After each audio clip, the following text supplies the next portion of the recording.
inside of me. You better watch out if you ignite me. The road ahead of full prophecy to be the greatest beast the world has ever seen. I feed him every day like the bones clean. I feed him all the hate and he grows me. And he gets claws real big, pissed off quick. And if you cross him, you might drop dead. Metaphorically, of course, settling this war. Never getting bored, loves the blood and gore. Always wanting more, freedom from the source. They don't really understand until they feel the fourth departed. If you start shit, you'll be heartless in the darkness. Torn apart quick, you left scars ripped. You'll be chewed up and discarded. And this world ain't right, won't accept it. Negative energy, I expect it. Once it's in your mind, it's infectious. So fight for your life and reject it. You better give me space, I'm protective. My adrenaline spikes when I'm threatened. And if you stay in my way, I'm aggressive. Cause when there's no exit, I'll kill when I'm desperate.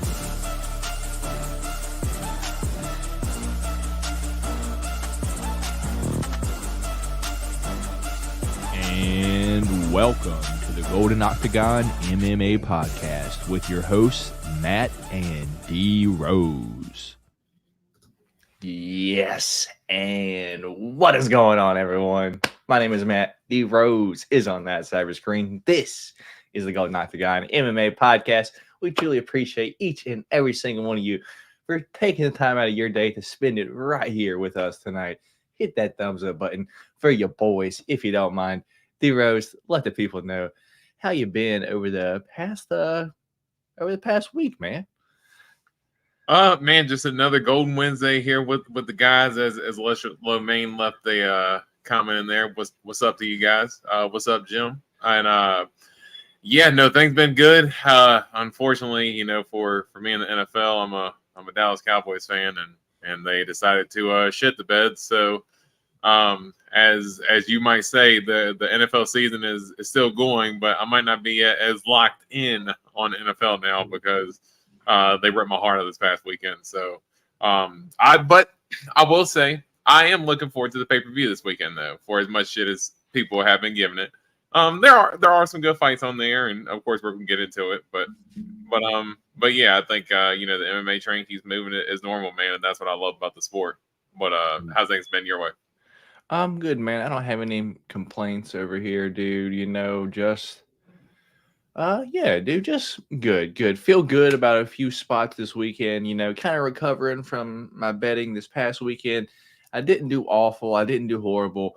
Tracked bets, D-Rose, I'm down a total of $35. So I guess not awful for being down $35 for the year so far. We've only had one card, but I bet $85, and for us only being down, $35, not the worst in the world, right? But yeah, feeling good about a few spots this weekend. But hey, we'll get into it. But before we get started, let me tell you guys what we are going to talk about on today's show, real quick. So first, we're going to recap this past weekend's UFC Fight Night Anakalaev versus Walker 2. At least the main points. I know D Rose has said the fight night had a few spots on the card that he did want to talk about or that he enjoyed, and I figured I'd get his opinion on it. And then we will move into our UFC news and fight announcements as we do every single week.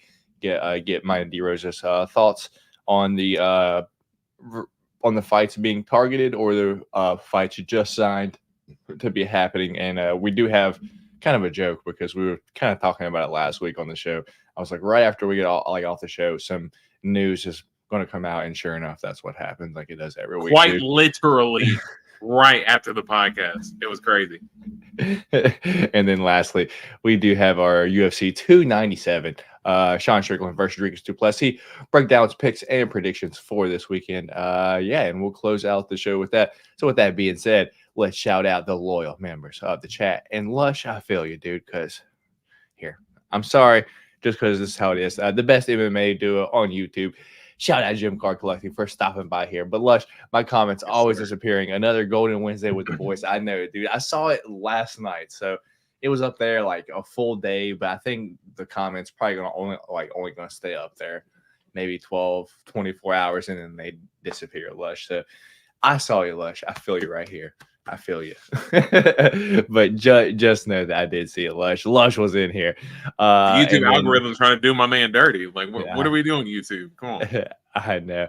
And then we got Higla Cole here. We got we got Let's Go. Appreciate you stopping by. And then Austin, a little late to the show, but good to see the squad. Yeah, we're just getting started, Austin. It's all good, brother. And let's say it's all good. You know, cool. Yeah, D Rose. With that being said, I figure I could dude, I actually like that I'm like doing this because I'm able to go back and like tell you exactly exactly what on the bets like what throughout the card this past weekend like kind of ruined my bets because I have them all like written down and I have an X beside if it hit or you know, check beside if it or X beside if it missed or a check beside if it hit. So I guess the only tracked bet I hit this past weekend was Bruno Ferreira round one knockout. I did have $15 on that to win $49.50, and then I did have an untracked bet with like a $25 free bet on DraftKings that I did hit. But I think it was like Waldo Cortez Acosta, Bruno Ferreira. I don't know. Anyway, I ended up hitting that. But as you said, the NFL had no problem taking back that money that I won from that untracked bet anyway. So you know what?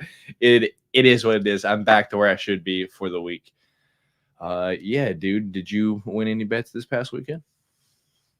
Yeah. So I did end up I ended up depositing $25 into my account, and I have $134 in my account right now. So I, basically came out plus 90 on the weekend. So, can't really complain too much with that.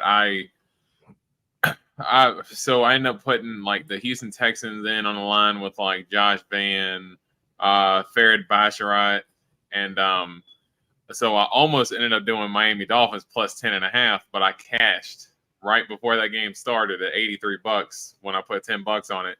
The bet could have won me $133, but the bet didn't hit at all, so I didn't hit anything on that, but except for the cash out. And then I was pretty heavy on Java or Farid Basharat and Josh Van. So yeah, I hit another one of the bets with those two in it as well. So hit that, and then I ended up hitting a live bet on Green Bay and Dallas.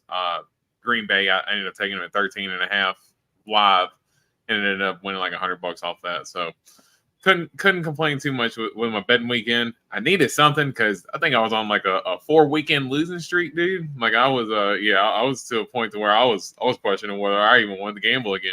I even messaged you at certain times and was like, dude, I don't know what the fuck I'm doing. Like I'm gonna have to if I was like, if I put $25 in here and I can't make shit happen with this, I'm done. Like, cause I just can't do shit anymore.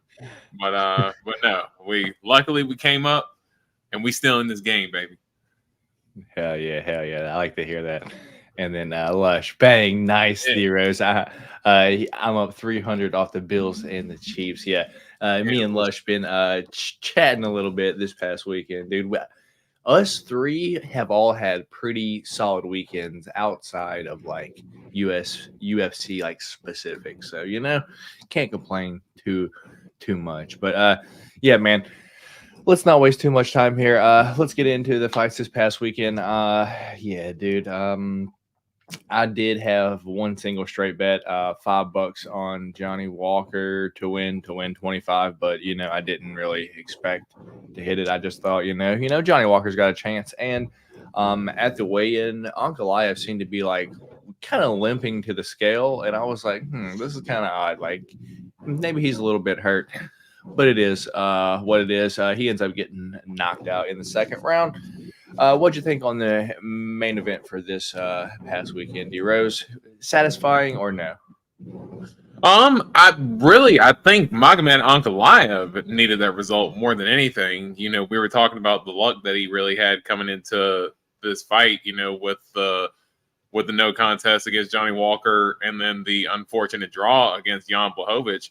He was really in a tough spot where fans are really ready to write him off, myself included. I don't know if I'm necessarily ready to jump back on the Magomed Ankalaev train by any chance, but just in terms of this fight specifically, he really needed a kind of a punctuating performance, to kind of get that type of knockout that he got.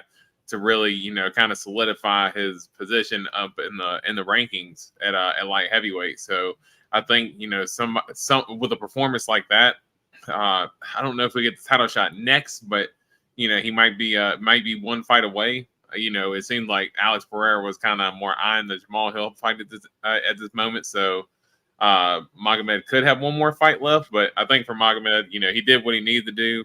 And the punch that he landed was clean as can be. You know, he was kind of walking Johnny Walker down the whole time, and finally, you know, almost kind of reminded me of Rob Font, Adrian Yanez. You know, he kind of held his head in position until he got his hand around to really crack him and floor him. So it was a good performance from Magomed.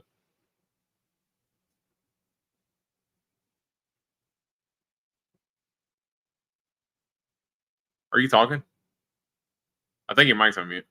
Yeah, it is. I was like, I don't know what my hair is doing. I have like one curl, dude, that's just like freaking wants to keep coming out. I'm like, what's going on? But it is what it is. Now.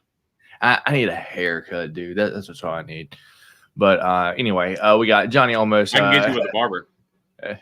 I appreciate it, D-Rose. I appreciate it. Johnny almost got shed around again. That follow-up by Ankalaev. Yeah, dude. He's just like, I keep giving Johnny Walker a little chance, dude, and he just keeps burning me.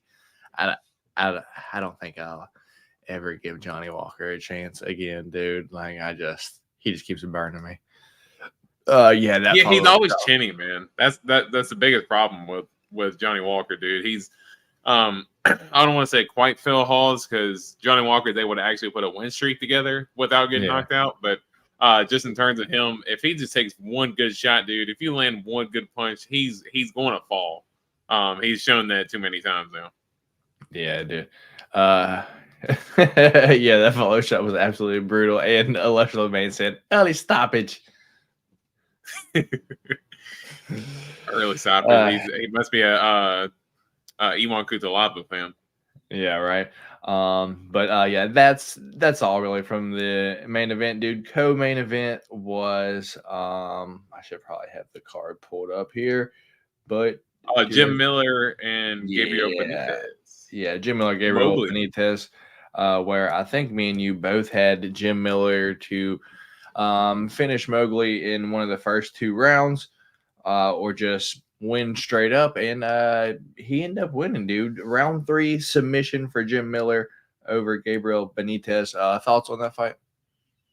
I thought that Jim Miller was going to get the knockout because he had been, knocking people out more over the last couple fights, and we were talking about it, by ourselves. But man, that knockout, I can't remember the dude that he fought in his last fight, but just the way he slept him with the overhand left and then hit him with that follow-up uppercut against the fence, like, dude, it was absolutely brutal. So I actually thought, and Gabriel Benitez does get knocked out sometimes, so thought that was going to set up for him, but Jim fucking Miller, in the words of John Anik, man, dude, 40. What is he? 40? Is he 40? Dude, he's old. That's what he is. He is exactly. Come on. Yeah, he's old. Man, so he's 40. Yeah. Born in '83, brother. Yeah, for him to be 40 and still doing what he's doing, man. I mean, it's just dude, hats off to him. Because, dude, to fight, like, at lightweight as well, I mean, we've seen, 40-year-olds fight at, heavyweight. I mean, we saw what DC looked like at 40. And, no, he wasn't fighting contenders then, but he definitely wasn't his old self. And we saw Andre Arlovsky this weekend, dude. Yeah, exactly. And, dude, you can make an argument Jim Miller is, kind of getting better, at 40 years old, which is absolutely crazy to think. But, Jim Miller is he is the man.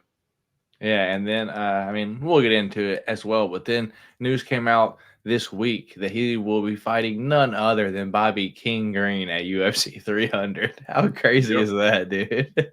Dude, fought at 100, 200, and 300. I mean, he's he's had this mapped out in his mind for a long time that he was going to end up fighting at UFC 300, and maybe that's been the part of the big motivation and what's kept him fighting so well for so long, because I mean, dude, what has he won? 5 out of his last 6 fights or something like that? You just don't see that from 40-year-olds. I don't care who you are. A lot of times those guys are used to feed to the wolves, not out here, killing up and comers.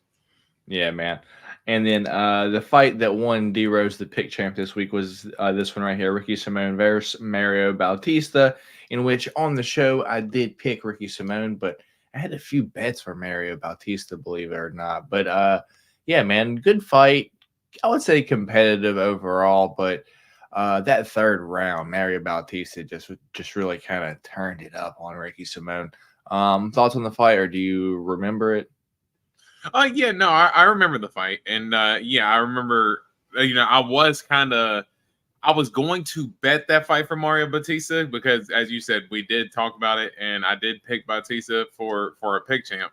But in terms of betting, a lot of people were leaning. Even people that I listened to, on other podcasts and stuff, I heard a lot of people leaning towards Ricky Simone. So maybe a little gun shy in terms of actually betting.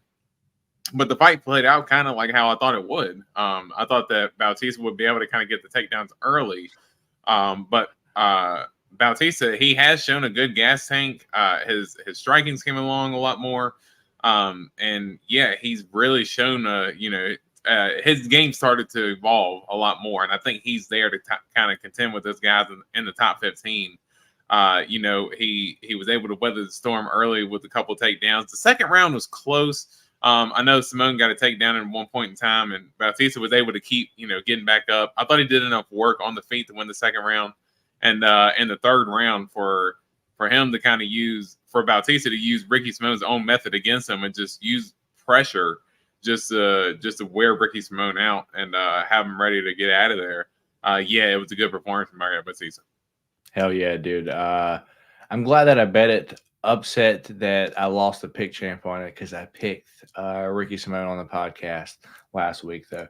But moving on down, dude, probably my most confident play on the card, dude. I was all about it last week, and I'm glad that I bet it, dude. Like, I wasn't just telling people all week, and then I didn't bet it, dude. I straight up, it was probably my biggest straight up bet. Bruno Ferreira round 1 knockout over Phil Hawes, dude. And thankfully, he snoozed Phil Hawes, dude. I said it last week, or I'm not sure if I said it here or on Change of Cheddar, but I was like, there's 3 chances for Phil Hawes to get snoozed on Saturday. Like, he could wake up, start getting ready, get in his car, turn on his air conditioner, and then the air conditioner hits him too hard and it just knocks him out cold. That's the first time. Or the second time is like he's all warmed up in the back right before the fight. He comes out and he's getting the Vaseline put on him. If the applicator hits him too hard, dude, he's gonna get knocked out right there. And if he makes it past those 2 times, there's no way that Bruno Ferreira laying one of his Hulk punches on him isn't going to knock him out, dude. And he got past the first one and the second one. But sure enough, dude, that third one, Bruno Ferreira round 1 knockout, as soon as he landed clean on him, just one solid time, dude. Phil Hawes just went out, dude. My most confident play of the week, if you will, and it hit. So I'm happy about that. But we didn't hit shit else for the most part. But I guess thoughts on this fight, dude. Does UFC cut Phil Hawes, or like what does? Because he just gets knocked out. Like, yeah, I think he got to. I mean, I think he's lost 4 out of his last 5 now at this point. So, and besides and his win was the Ron win. So let's not yeah. I mean, they should have put Vaseline like all over. They should have put him in like bubble wrap like before he goes out there. Like maybe that would help him. But yeah, he's just unfortunately he's a great athlete. The dude is a thumper. I mean, he can absolutely crack. He's always had ability. He just cannot. His punch resistance just has never been great, and it's shown it in all his losses. Man, he gets brutally flatlined in all of his losses, and it's yeah, as you said, might have to cut him just because it gets tough to watch at a certain point. For sure. So with that being said, D-Rose, the first fight of the main card this past weekend was one that just pissed me off, and it ruined all my bets. Andre Arlovsky versus Waldo Cortez Acosta, dude. This was one of the ones that I had Waldo Cortez by either finish by knockout or in round 1 or 2, basically, and everything. And I would have won quite a few things if he wouldn't have been, absorbing a punch and then salsa dancing, or, punching Arlovsky and then like dry humping him after, dude. I will never bet Waldo Cortez Acosta again because of that fight, dude. It's like, it's Andre Arlovsky. He's 45 years old. You just have to just bum rush him. You're going to get him out of there. But instead, we got a punch, a dry hump, a leg kick, fucking salsa, dude. I was so upset watching this damn fight, dude. It was just, I just pissed off, dude. What's your thoughts on this fight, dude?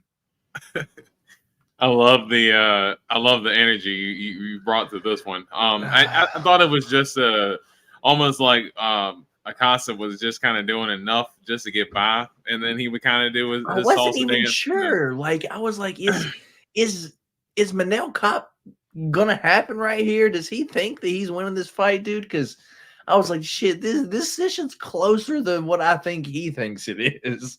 Yeah, I thought so. The thing that he actually did at the end of each round, I thought each round was close, and he would have a flurry the last 10 seconds to where I think he literally stole each round that way, except for I thought the third round he won pretty cleanly. But I noticed at the end of the first and the second round, both, he had kind of like a little bum rush. And if the round was up in the air, those significant shots that he was landing, was able to kind of steal the round. And I mean, he's building up experience, sure. But yeah, I couldn't imagine betting that. Yeah, I stayed away from that betting just because I hated the line, and I could very well see, Arlovsky doing exactly what he did and surviving enough. I mean, I think part of that too was Arlovsky did have good defense, just as not taking as flush of a shot. But yeah, that's tough to bet that fight, especially, Waldo by finish. And dude, to watch him do the bullshit he did, yeah, I would be absolutely at any heated. point, dude. Andre Arlovsky just got snoozed by none other than Don't Mays, dude, and Waldo Cortez. That's the fight that needs to be made next. Give me Don't Mays versus Waldo Cortez Acosta, dude. I bet we get Don't Mays by third round wrestling match, dude. I would not bet that fight one single bit, but I would love every single bit of him getting wrestled, dude.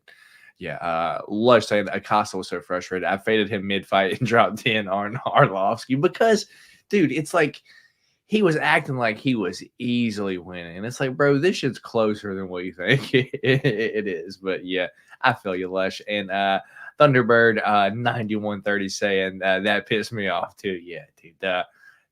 The dry humps mid-fight after doing nothing, dude. That's what I'm like, what is happening? Salsa Boy and Hall should put Vaseline on each other. All right. All right, dude. And then the main event, I guess anything on the prelims you want to talk about? Let's see, what was prelims? Simmelsberger versus Preston Parsons. Yeah, I guess we should do the rest of those. So that was our second one that we picked different on, was Preston Parsons versus Semi the Jedi Matthew Simmelsberger, where you went Preston Parsons and I went Matthew Simmelsberger, and that was just kind of frustrating to watch. It's like, I feel like Matthew Simmelsberger had the striking advantage, but he was kind of willing to play into the wrestling game, and I was like, well, what are you doing? Get out of the clinch and strike. But maybe I'm just more of a fan of Semi the Jedi than he's on the level of being a good fighter. But it is what it is. And the last one was Marcus McGee versus Gaston Bolaños, where I went Marcus McGee and you went Gaston Bolaños. And Marcus McGee snoozes Gaston Bolaños in the second round. So it wasn't a clean sweep, thankfully. But D Rose does win 2 of the 3 this week, and still pick champ. So congratulations, D Rose, still having the pick champ this week. But anything else from the card as a whole that you would like to talk about, whether that's me losing money on betting Tom Nolan like an idiot, or Farid Basharat looking good. I know you said Josh Van's going to be a problem down at flyweight, but yeah, anything, any of those that you want to talk about? Yeah, there's two quick notes. Josh Van, as you had mentioned, I think that is going to be a problem at flyweight. He's only 22 years old. His boxing is as clean as can be, and I love the way that he fights so composed for a 22-year-old dude. I mean, for him to take the damage that he was taken by Bunes there in the first round, because dude, Bunes was tagging him up pretty good. Let's be honest. And yeah, I had a little bit of money on Josh Van. He was pretty much in every bet that I hit this weekend, so I definitely needed him to win. But dude, for him to take the damage that he took in the first round and then to come out in the second round and just digest all the information that he needed from Bunes, just walk him down, get in the range, and just box him up for the rest of the fight. And the finishing sequence, the way he was able to finish him against the cage was just nasty.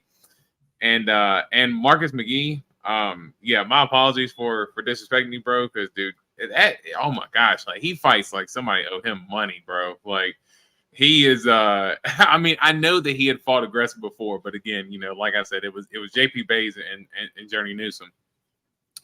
Gaston Bolaños is a pretty decorated Muay Thai guy. So, as far as, his striking credentials, are pretty good. And Marcus McGee went in there and absolutely just dismantled Gaston Bolaños. So, yeah, I love that finish, the sequence, the head kick to the check hook bouncing off. He goes to do the walk away. The ref continues it. So he hits him with a spinning back kick, and dude, that dude was just literally pulling all kinds. I mean, he looked like somebody was playing UFC 5, dude. Like, it was just absolutely nuts, the combos that he landed and was able to get Bolaños out of there. So Marcus McGee is going to be another guy that I'm going to be looking forward to in his future fights.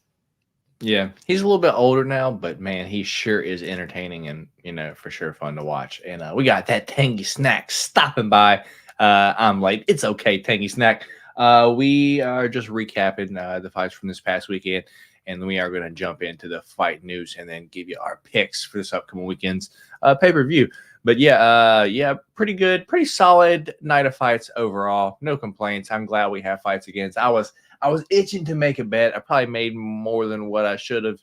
Probably made some like betting on Tom Nolan and Waldo Cortez Acosta that I probably wouldn't have made if we would have been in the middle of a long fight week. But that being said, heroes, we've got some fight news to cover now, and then we've got this pay-per-view this weekend. We have a 1 week break, and then we have at least 12 weeks straight of fights. So, after this week, we'll have a break, and then we'll be back every single week at y'all's faces.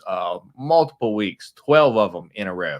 So with that being said, D-Rose, let's jump into our UFC fight news and announcements for the week or since last podcast. Here we go. Well. Look who's and what's going on, Kyle? And still, brother.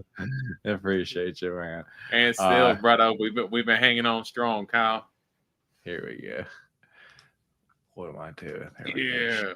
Am I sharing it or no? I don't think I'm sharing it. That's the issue.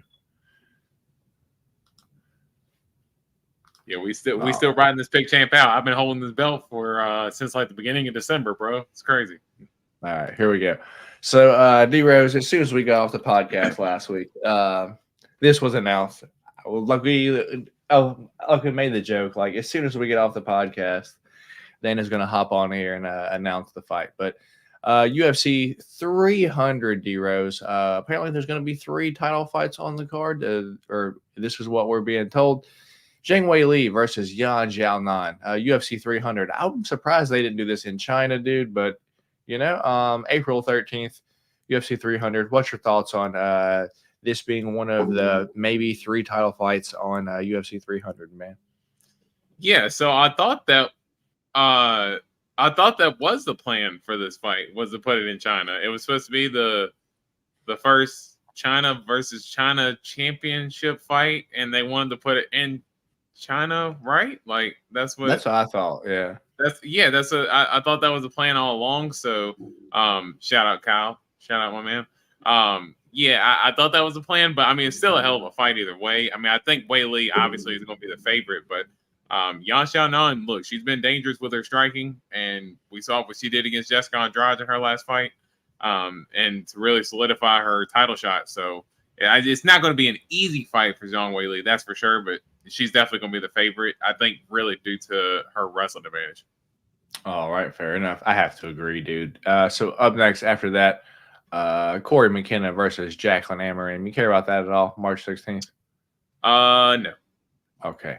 So moving on along. Don't care about those. Here we go. Brad Riddell taking on Thiago Moises. Thoughts on that? That's interesting because I know Brad Riddell, I know after his his loss to Jalen Turner, I think he said he really wanted to kind of take some time off to kind of, reset and kind of really figure himself out, see if he wanted to really keep fighting, because I think he had a couple losses in a row at that point. And I believe he was finishing. Yeah, it was the Fiziev and the Jalen Turner fight. He was finishing both those fights, and so it's good to see him back. And it's not an easy fight against Thiago Moises either, but I do think that is a fight that is favorable for Brad Riddell. But I think it should be a good fight. Indeed, man. Indeed. Here we go. We've got Fares Zian taking on Claudio Poyas, dude. We got a striker versus someone that goes for leg locks. Thoughts on that fight? Yeah. I'm not interested in that fight at all. Sorry. All right, dude. We'll talk about it when it comes. That'll be February 24th, not too far away. Yeah. Dude, we've got Chidi Njokuani versus Reese McKee, dude. Are they still giving Reese McKee chances now, dude? Like, I suspect Chidi and Njokuani to probably crush Reese McKee, and it's happening in Atlantic City. So I'll hopefully get to see this live. What's your thoughts on this fight, So this is at welterweight.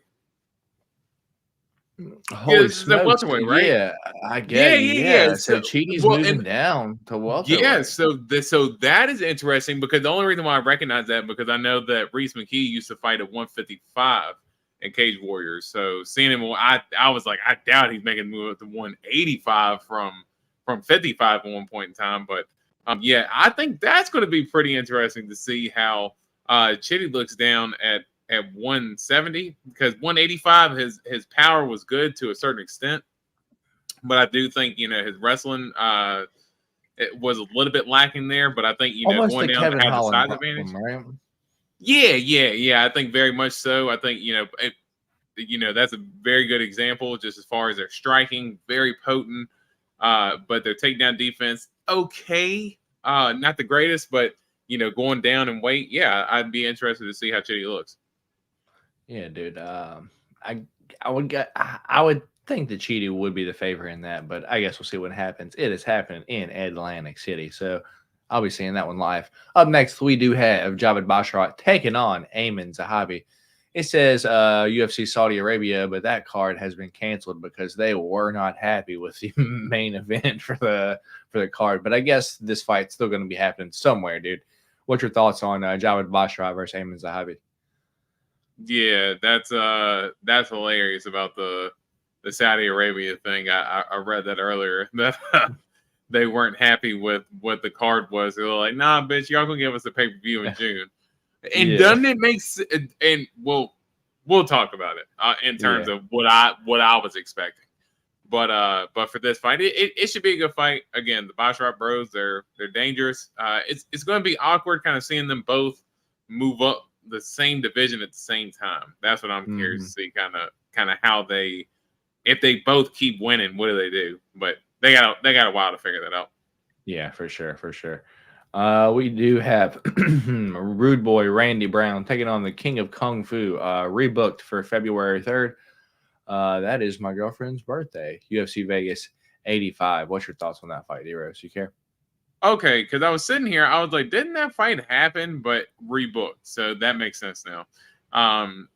Yeah, should be a pretty good fight. I mean, Randy Brown should be the favorite, but yeah, Muslim Salikov, he always brings a good fight, win, lose, or draw, and yeah, that should be a good fight. Hell yeah. Oh, dude, just Damon Jackson just looks so crazy, dude. Every time I see him, it's just Dude, it's like it just looks like a dude, like a mugshot. Like no matter what picture it is, it just looks like a mugshot from Damon Jackson.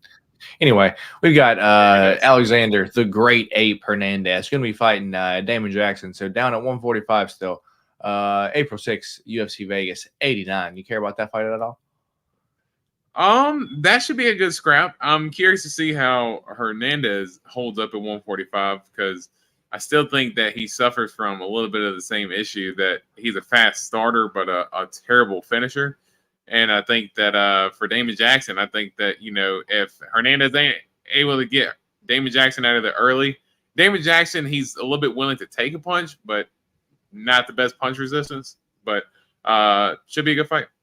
Yeah, dude, I just still remember when Ilya absolutely demolished him, dude. It was like, Jesus.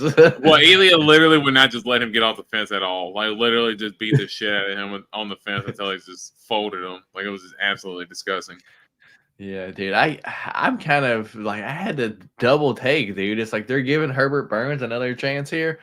But it is Julio Arce taking on Herbert Burns. I know you probably don't care much about this, but it's the fight that I plan on going to in Atlantic City, March 30th. Thoughts on that?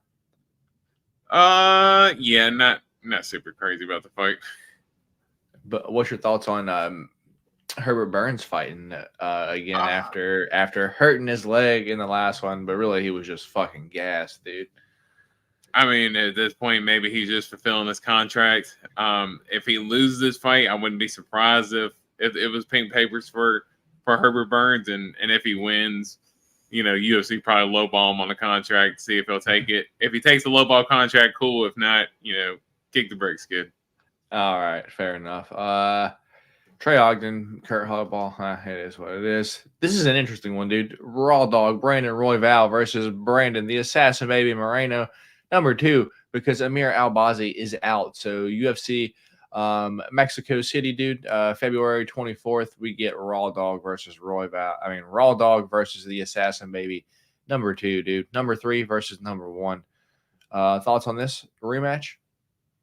Yeah, no, that's a fun fight. I mean, I think it's tough for Royval considering that, he just came off that Pantoja loss, and I know he didn't take insurmountable damage, but a tough fight nonetheless, and kind of a, quick turnaround. Yeah, quick turnaround and a tough loss too in a title fight. That was your rematch with Pantoja as well. So we don't know how long Pantoja is going to be champ, but I imagine even if Royval is to win this fight, he's not going to get a title fight next. So I can see a lot of motivation being hard for Royval here, but in terms of just, X's and O's and everybody comes in the same, it should be a firework matchup. Yeah, one thing for sure. I can guarantee you Brandon will win that fight, dude. Let's go ahead and check and see. I'm with you.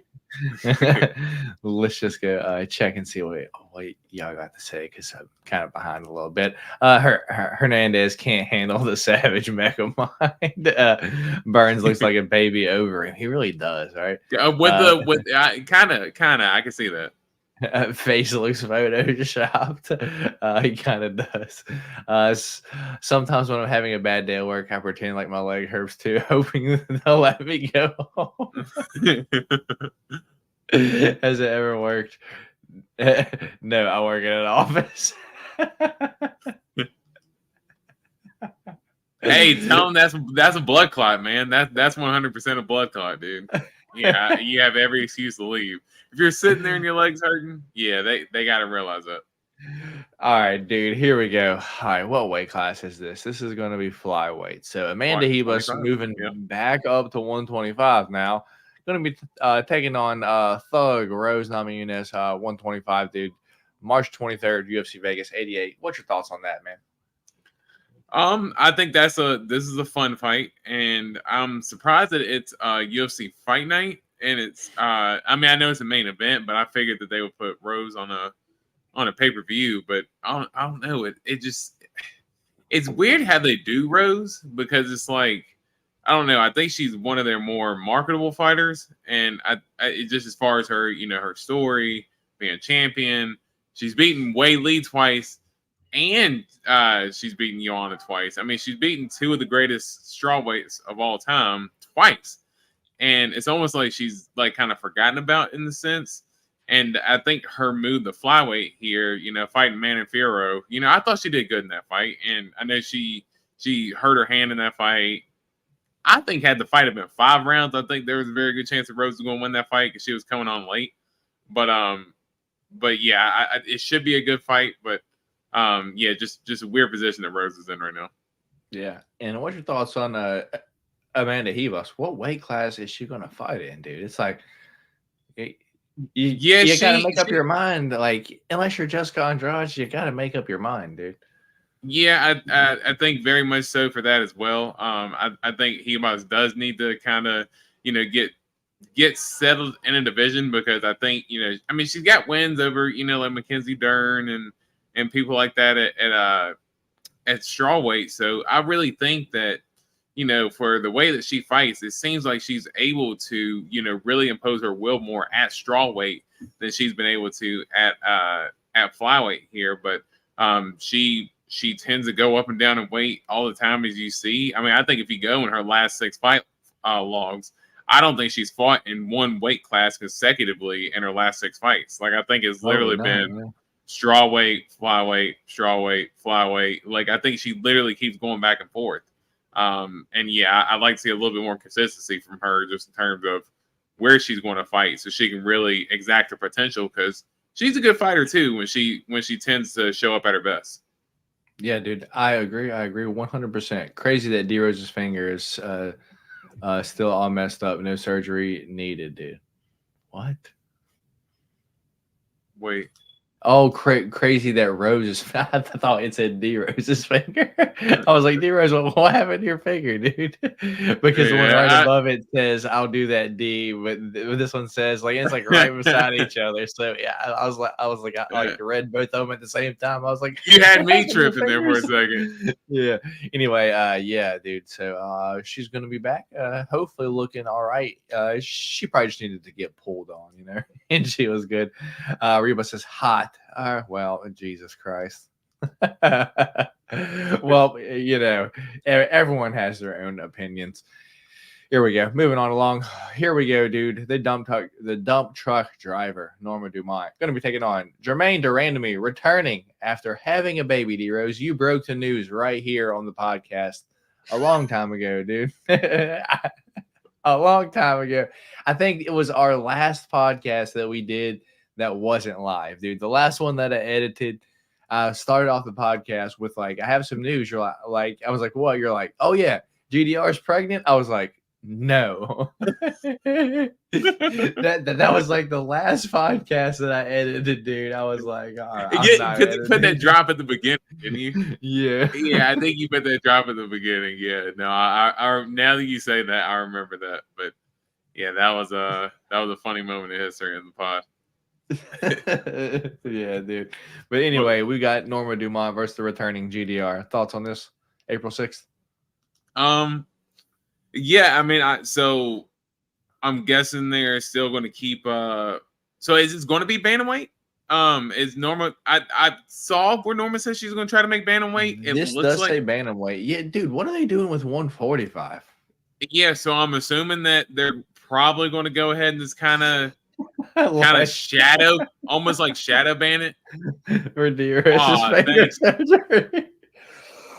Dude, thank you, Blush. I mean, you know what I mean? I mean, it's just it's been so tough trying to write with my pen, with my finger all gnarled the way it is. So I do I appreciate the donation.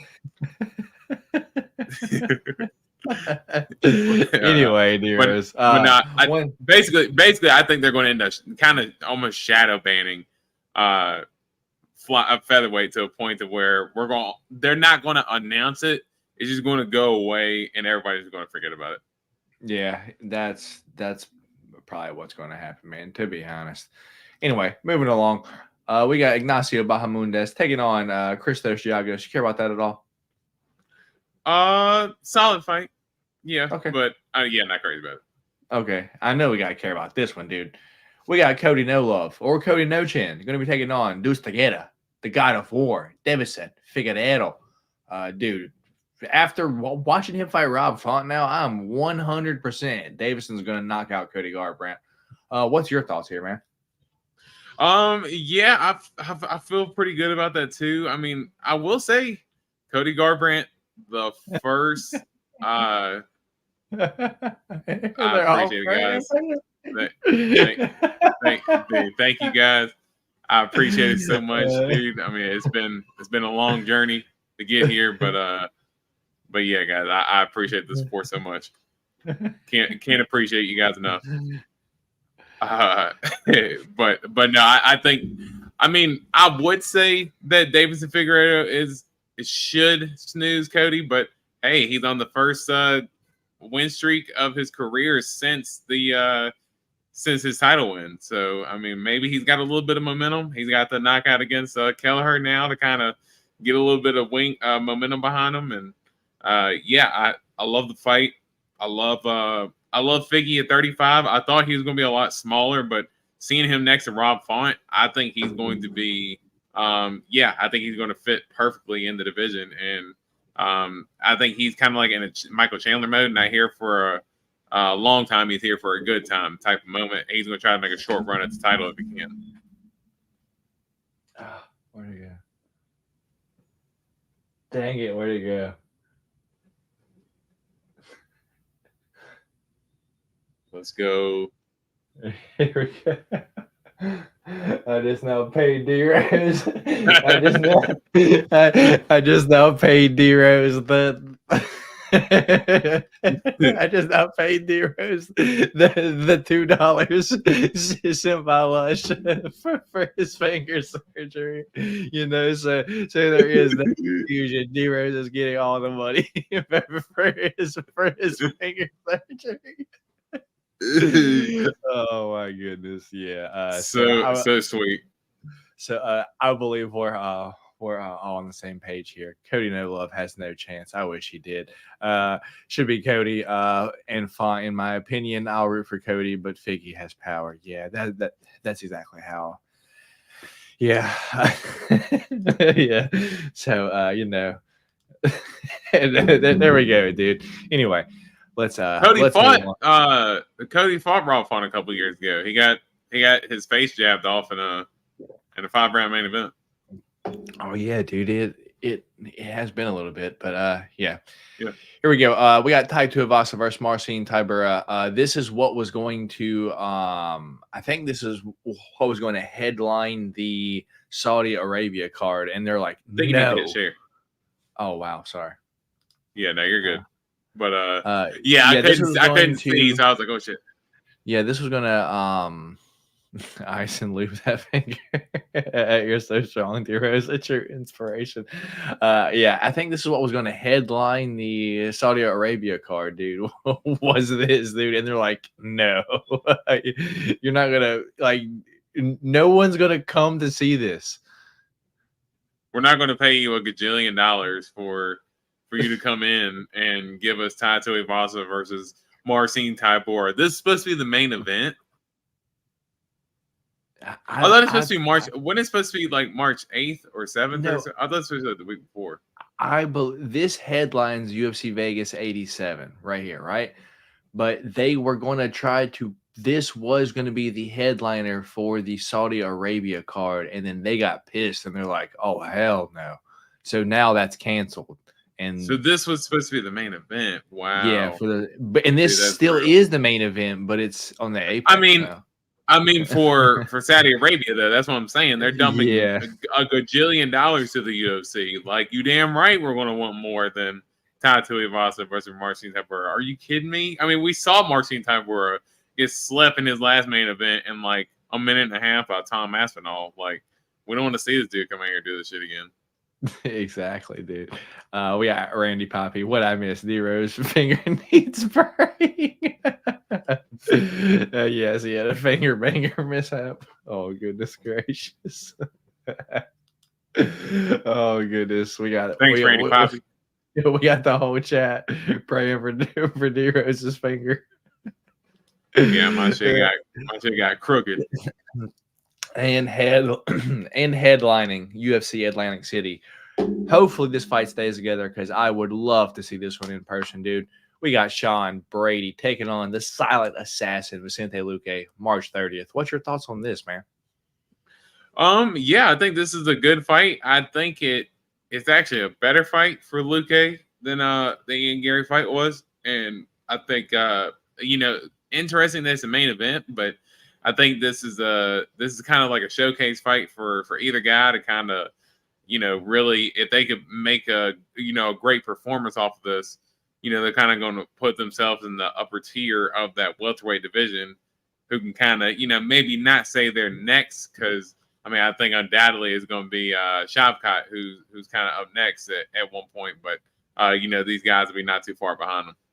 Yeah, dude. I'm excited for this one, and I think Vicente Luque might be a sneaky play in that fight, dude, because both are good on the ground, but I think like Vicente has the better hands for sure. So that might be an interesting fight, dude. And I'm interested. I can't wait to go watch that one. Hopefully it stays together. That's all the fights. Here, let me get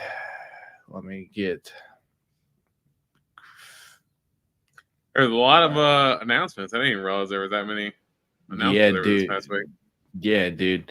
I knew there was a shitload, but this is an interesting one, dude. We got Nursultan Rizaboev, the dude that snoozed Bruno Ferreira. He's going to be taking on Cedric Dumas in Atlantic City. So, I like the same card. What's your thoughts on that fight, dude?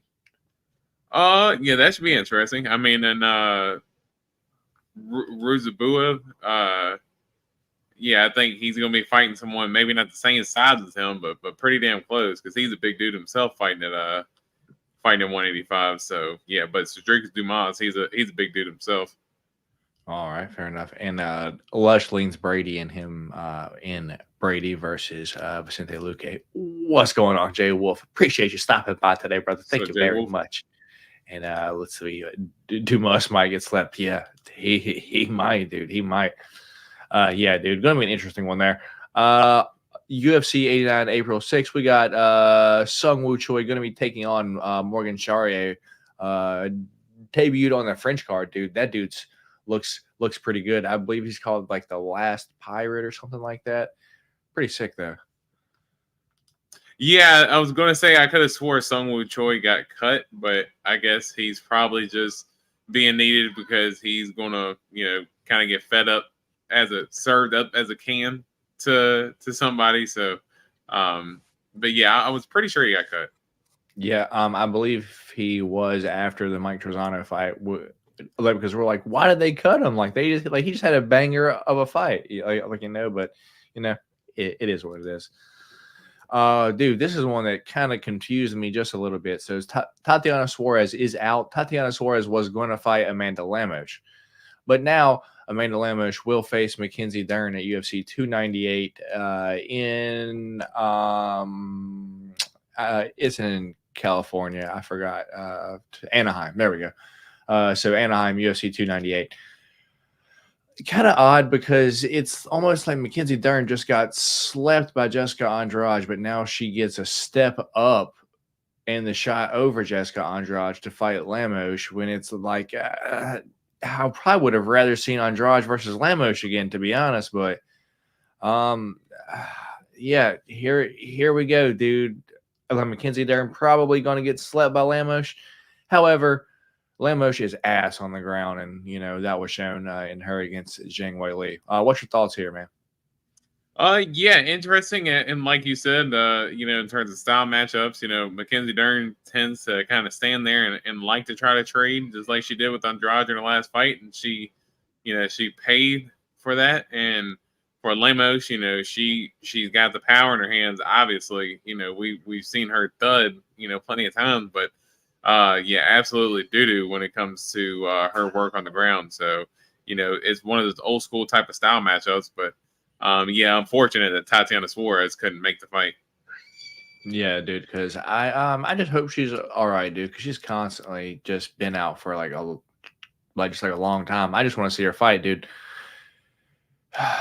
Here we go, dude. Muhammad Usman versus Beast Boy Chris Barnett, UFC Vegas 88, March 23rd. What's your thoughts on this? That's a pretty cool fight. I mean, pretty cool fight just in the sense that like I would have never thought to put them two up against one another, but it's like now that they're fighting one another, it's like that's a pretty badass fight. I like that fight. I mean, is he lying? That's the question. I just liked it. Like, yes, yes. This should main event UFC 300. Dude, what is OSP doing with his life, dude? I don't even know how to. Here we go. We got Kennedy, the African Savage Ancestral Crew, going to be taking on OSP events. Same crew, dude. Yeah, I just. What's your thoughts on this one, dude? Why? Like, why is the OSP still even here at this point? I mean, hadn't like his last 3 or 4 fights been like pullouts? You know, he keeps getting scheduled to fight someone, and then whether he or his opponent, whoever, end up pulling out of the fight. So let's OSP, let's just kind of walk away from this at this point, okay? Dude, if it happens, he's getting snoozed, or he's just gonna stand on the fence and get teed off on. But yeah, dude, I can't believe that fight's even happened. And here we go, dude. We kind of talked about earlier. Jim Miller versus Bobby King Green, announced for UFC 300. I know you're excited for that one. Kind of two people that are around the same age, kind of, you know. They came from around the same time period, you know. Yeah, no, exactly. Kind of came from that same era, you know, kind of cut from the same cloth. That old school type of fighter, you know, kind of go out there, you know, say yes to anybody and kind of, you know, be willing to go out there and put on a performance or die trying. And, you know, 2 throwbacks that, yeah, it should be a good fight for as long as it lasts. I think both of their last few fights have been, you know, finishes in terms of their wins. So, and for Bobby Green's case, he's been getting finished as well. So, but yeah, I think that should be a good scrap.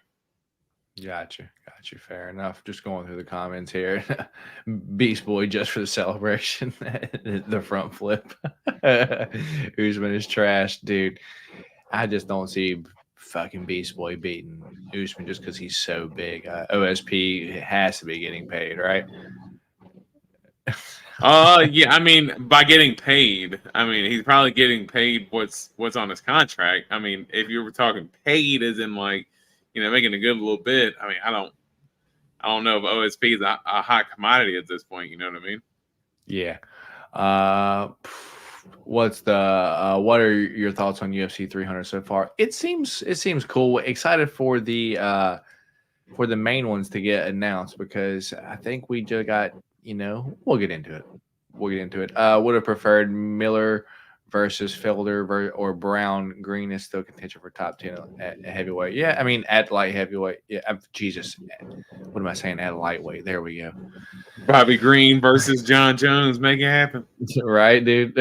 Here we go. Also on UFC 300, Gaethje versus Holloway for the BMF championship, dude. I love me some Max Holloway. I love me some Justin Gaethje. I got to be honest, though. Dude, Dustin Poirier beat the shit out of Max Holloway, dude. Like, beat him from pillar to post all 5 rounds when he moved up to fight him for the 155 interim championship, dude. And arguably, Justin Gaethje's got more power, dude. Do we see Max get knocked out for the first time ever, dude? That I saw where someone said this could be the potential where we see him get knocked down for the first time because, yeah, as we know, he's never been knocked down in his career. I will say in that fight, like Dustin did beat Max, but Max did have moments in that fight, and I don't think he was ever getting completely blown out. But Dustin had a comfortable enough lead to where. You know, we knew who won at the end of the fight for sure, but I don't want to make it seem like the Max got, you know, his doors blown off because he did have moments in that fight. He dropped Dustin early in the fight as well. So, but I think the biggest thing is that the biggest deterrent for Gaethje is if you have power, and you know, Max unfortunately does not have that power to, I think, keep Gaethje off. And as you said, 2 fighters that I love. But I think just in terms of the matchmaking is just weird to me. I don't know if there's really been fans who have been asking for this fight. I mean, the fight's awesome, like when you look at it on paper, but I mean, I could have really done with them fighting other people, and I'd have been all right.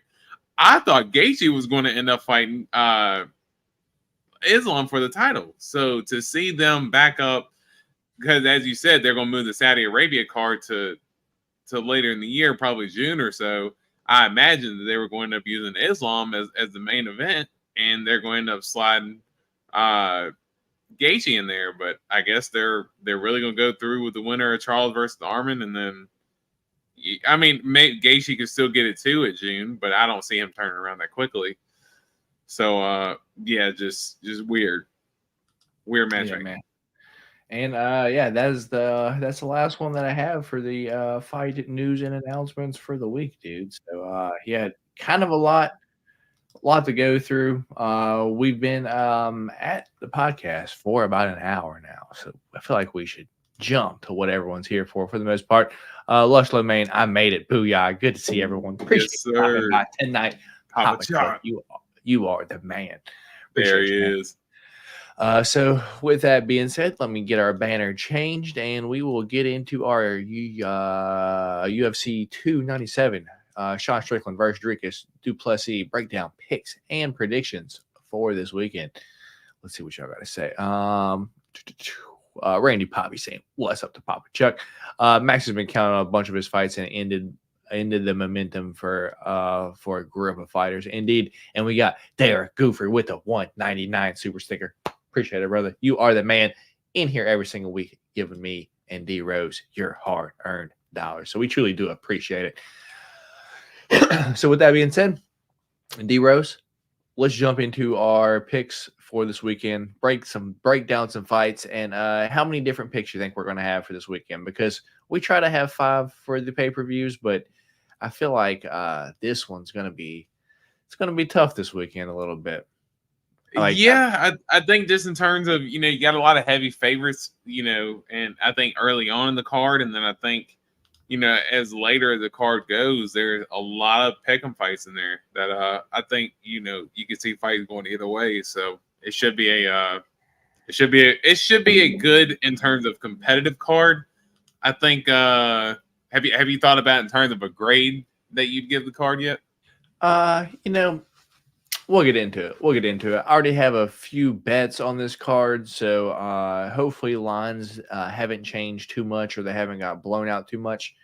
But let's go over real quick. UFC 297 Strickland versus du Plessis is taking place Saturday, January 20th at 6:30 p.m. at the Toronto Scotiabank Arena, obviously in Toronto, Ontario, Canada. And we've got 12 fights taking place this weekend. In the main event, we do have Sean Strickland taking on Dricus du Plessis. We've got Raquel Pennington taking on Shitara Myra Bueno Silva. We've got Neil Magny taking on proper Mike Malott. We've got the Action Man, Chris Curtis, taking on the Power Bar, Marc-Andre Barrio. We've got Almighty Arnold Allen taking on Movsar Evloev. We've got Brad Katona, Superman, taking on Garrett Armfield. We've got Charles Air Jourdain taking on Sean the Sniper Woodson. Fun fight there. We've got Surrey City taking on Ramon Tavares. I believe it's the third as well.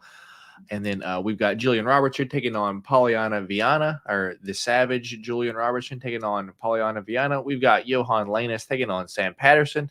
We've got Jazz Devicius taking on the Zombie Girl, Priscilla Cachoeira. And the first fight of the night, curtain jerker, if you will, we've got Malcolm X Gordon taking on Jimmy the Brick Flick. Canceled fights for this card were Volkanovski versus Topuria was going to be on this card. Makhachev versus Oliveira was apparently going to be on this card. Jan Blachowicz versus Alexander Rakic was going to be on this card. And Dom Reyes versus Carlos Ulberg was also going to be on this card. That has been moved to the Atlantic City card as well. So I'll get to see Dom Reyes get snoozed in person, dude. But yeah, dude. Overall, as a card, I give this C+, dude. C+ card. I'm not mad at it. I don't care. I have to pay for it, but it's not the worst.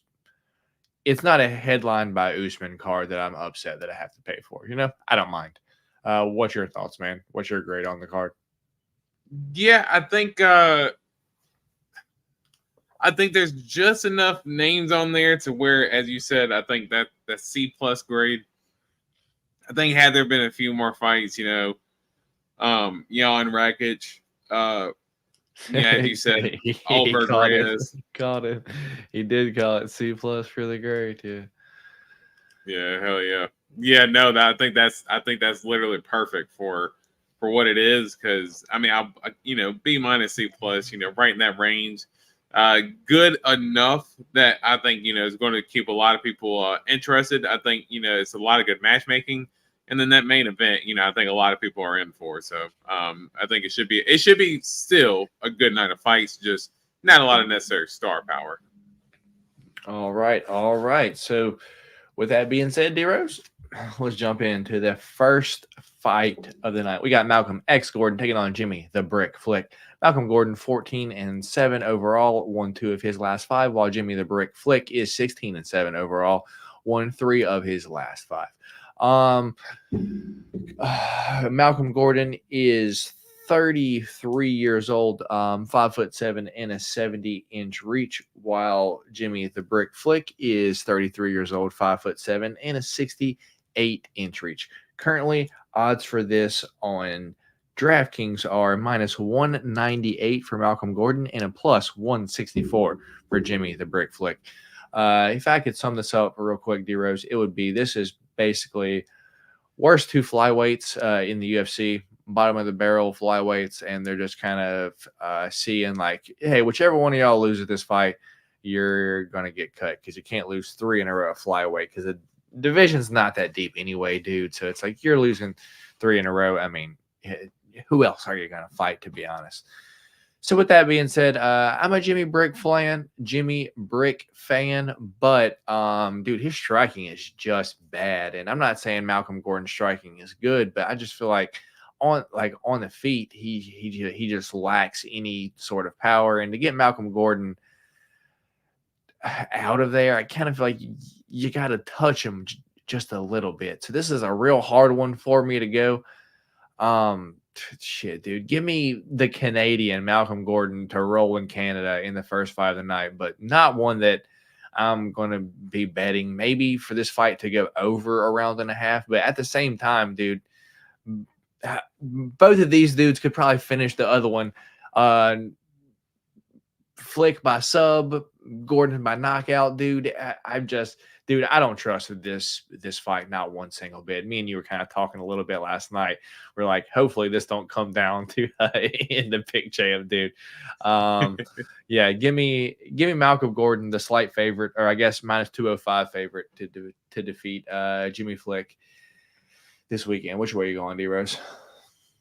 I mean, not a significant favorite, but a decent favorite in Malcolm Gordon, and I'll keep it short and sweet. Yeah, good thing it's not going to come down to the pick champ, because I'm also going with Malcolm Gordon here. I think really just what separates it is what you said. I think the striking, and I think for Jimmy Flick, just hasn't really shown me enough just yet. I mean, I know he it's not due to lack of effort, because I know he tried to against Alessandro Casa, but yeah, he got tuned up in that fight pretty good.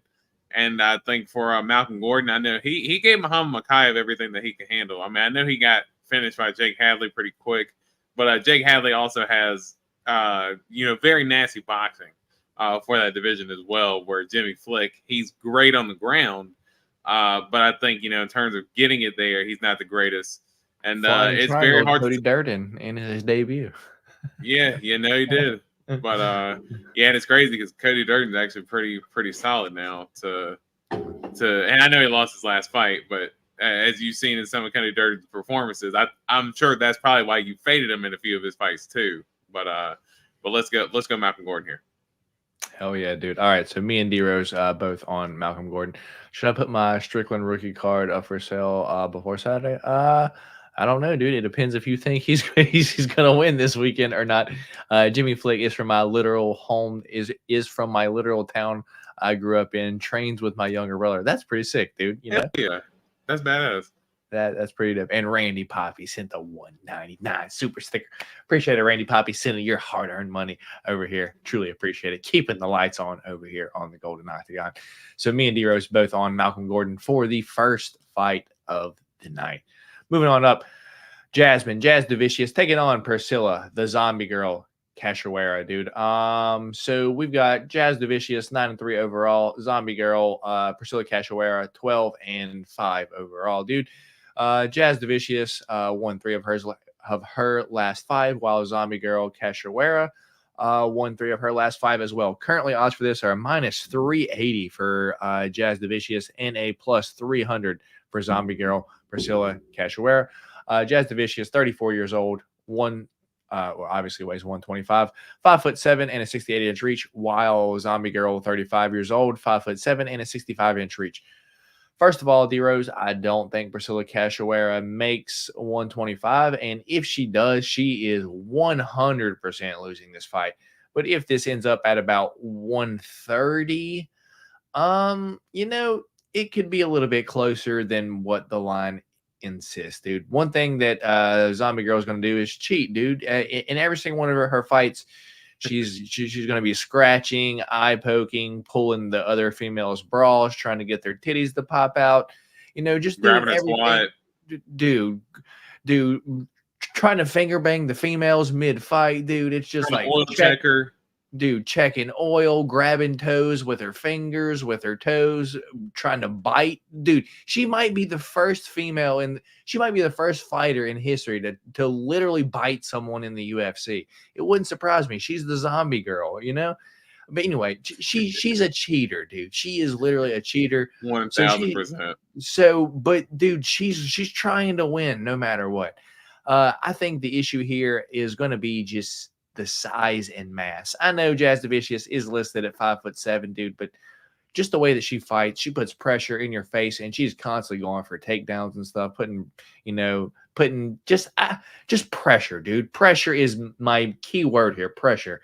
And Priscilla Cachoeira fights the same way, but it's strictly with the hands, dude. And Jazz Devicious showed in her last fight that she's got a chin, dude. Tracy Cortez was piecing her up. I was watching that in person, and dude, she was just eating those punches and just continuing to walk forward. So she's got a chin on her. So I suspect Jazz Devicious to walk forward, eat some punches, get Cachoeira down, and just grind out a 3-round ugly decision, or even maybe in the 3rd round, maybe get a late sub, or maybe get some crucifix elbows and just get the fight stopped like that. But Priscilla, not going to stop trying, dude. She's got heart, and she's going to cheat her way in any way possible if she can get a win, dude. But so she's going to be trying, dude. I don't think she's ever won a decision, to be honest. So, yeah, I don't know, dude. I got Jazz Devicious here, winning the fight 3 or decision. I'm feel pretty strong about it here this week. Which way are you going this week, DRS? Yeah, I think. So the biggest thing for me, I think, yes, sir. Priscilla Cachoeira is an absolute tank when she's on the gas, but when it comes to her and her takedown defense isn't the best. And Jazz Devicious, I think Tracy Cortez was able to land on her pretty cleanly, but Tracy Cortez is also, I would say, a slicker counter striker, versus where Priscilla Cachoeira almost has to be kind of walking you down in order to be effective. And I think once she tries to start walking Jazz Devicious down, it's just going to lead right into Jazz Devicious' hands and lead to takedowns. I think you can see a lot of control. Jazz Devicious has not gone for a submission a bunch of times, so if I'm looking at it leaning towards this, I'm probably going with like a Jazz Devicious by decision ticket here. I might parlay it with something. I'm not going to play it straight up because I could see a submission, potentially. But yeah, Jazz Devicious should win pretty comfortably here. All right, me and D-Rose both on Jazz Devicious here this week. Up next, we do have Canada's own Johan Lanus, the White Lion, going to be taking on the future Sam Patterson, dude. Jesus, can you hear that? I have an ad playing on Tapology right now. It's like, oh, stuffed up. Yeah, no, I can't. Here, so hey, we're Okay. good as of All right right. now, at least. That's good. That's good. We do have Johan, the White Lion Lanus, taking on the future, Sam Patterson. Everyone's name is the future, apparently. So anyway, Johan Lanus, 9-2 overall. Sam Patterson, 10-2-1 overall. Currently, odds for this are -148 for Johan Lanus and a +124 for Sam Patterson. Johan Lanus, 31 years old, 6'1" and a 76-inch reach, while Sam Patterson, 27 years old, 6'3" and a 78-inch reach. One thing to note is Sam Patterson moving up to 170 pounds for this fight. He got snoozed by Ashmos, right? Yeah, down at 155 in his last fight, dude. Quick, like 30 seconds, dude. The fight was over mad quick. Dude, and dude, Johan Lanus is a big dude for 170, and he gasses because he throws everything in the first round at the person. So the way for Johan Lanus to win is to go out there and blitz Sam Patterson, knock him out early. The two ways that he's lost twice and got knocked out early both times. So it's like the path to victory is there for Johan Lanus. That's the way that he fights. I'm banking on. I'm not overthinking this one. Give me Johan Lanus to knock out Sam Patterson in the first round here this week, and I got that parlayed up. Yeah, give me Johan Lanus. Which way are you going here, D-Rose? Shoo. Yeah, I was just actually telling you that I said, man, I remember putting a bet on Sam Patterson in his last fight, and I said I didn't know much about him except for he had a pretty good Contender Series performance, and he 1,000% burned me. And I was very scarred for that, and I was like, man, I'm never picking this dude again. I'm not going to bet on him, but I do think that there is some value here for Sam Patterson. I mean, he is the underdog right now, correct? I think he's a +124. Yeah, I think in terms of his size, I do think, as you said, there is a little bit of to be exposed there with his chin, but who's to say that he wasn't completely depriving himself to make 170? Because, I mean, let's face it, dude, 6'3" at lightweight. I mean, I know Jalen Turner does it, but he's also missed weight a couple times as well. Who's to say that, Sam Patterson's chin won't be a little bit better going up to 170? I think, you got the frame, you got the reach advantage, and as you said, Johan Lanus, he's good early, but bad late. I think if Sam Patterson's able to weather the storm early, he's able to not get a finish, but I say he should be able to take over the fight late. Let's go Sam Patterson here. All right, our first different pick of the night, D Rose going the underdog, Sam Patterson, and I am on the favorite, White Lion, Johan Lanus. I think D Rose just likes the nickname the future, dude. Like all of his favorite fighters, like Macy Barber, Ian Gary, and now Sam Patterson. D Rose loves them. D Rose on Sam Patterson. I'm on Johan Lanus. Up next, dude, we do have the Savage, Jillian Robertson. Jillian Robertson taking on Dama De Ferro, Polyana Viana, dude. Jillian Robertson, 12-8 overall, while Polyana Viana is 13-6. Currently, odds for this are -285 for Jillian Robertson, and a +230 for Polyana Viana. Jillian Robertson, 28 years old, 5'5" and a 63-inch reach, while Polyana Viana is 31 years old, 5'5" and a 67-inch reach. D Rose, I don't know why Jillian Robertson is basically 3-1 favorite this weekend over Polyana Viana, dude, because this fight's going to end up on the ground at some point, and it's just like, dude, Polyana's Brazilian, dude. She knows her way around the ground, dude. So it's just like, for someone to be confident enough for Jillian Robertson to be 3-1 favorite this weekend, I don't like that at all. So that being said, dude, I think I might go with the dog here, the 3-1 dog, Polyana Viana. But if you want to know what I'm going to be betting this weekend, if I bet anything on this fight, I'll probably make a straight bet for this fight to go to split decision, or maybe Jillian Robertson to win via split decision. One of those two. But just my pick this week, give me Polyana Viana to defeat Jillian Robertson as a huge 3-1 dog this week. Which way are you going, D-Rose? Yeah, I'm with you in terms of the betting favorite, and man, the only thing being that big of a favorite, it's like, what do they know that we don't? I think if you look back at their common opponent, Tabitha Ricci, dude, obviously she beat both fighters here, but when like Tabitha Ricci fought like Viana, she just laid on her back like all 3 rounds and didn't even do anything.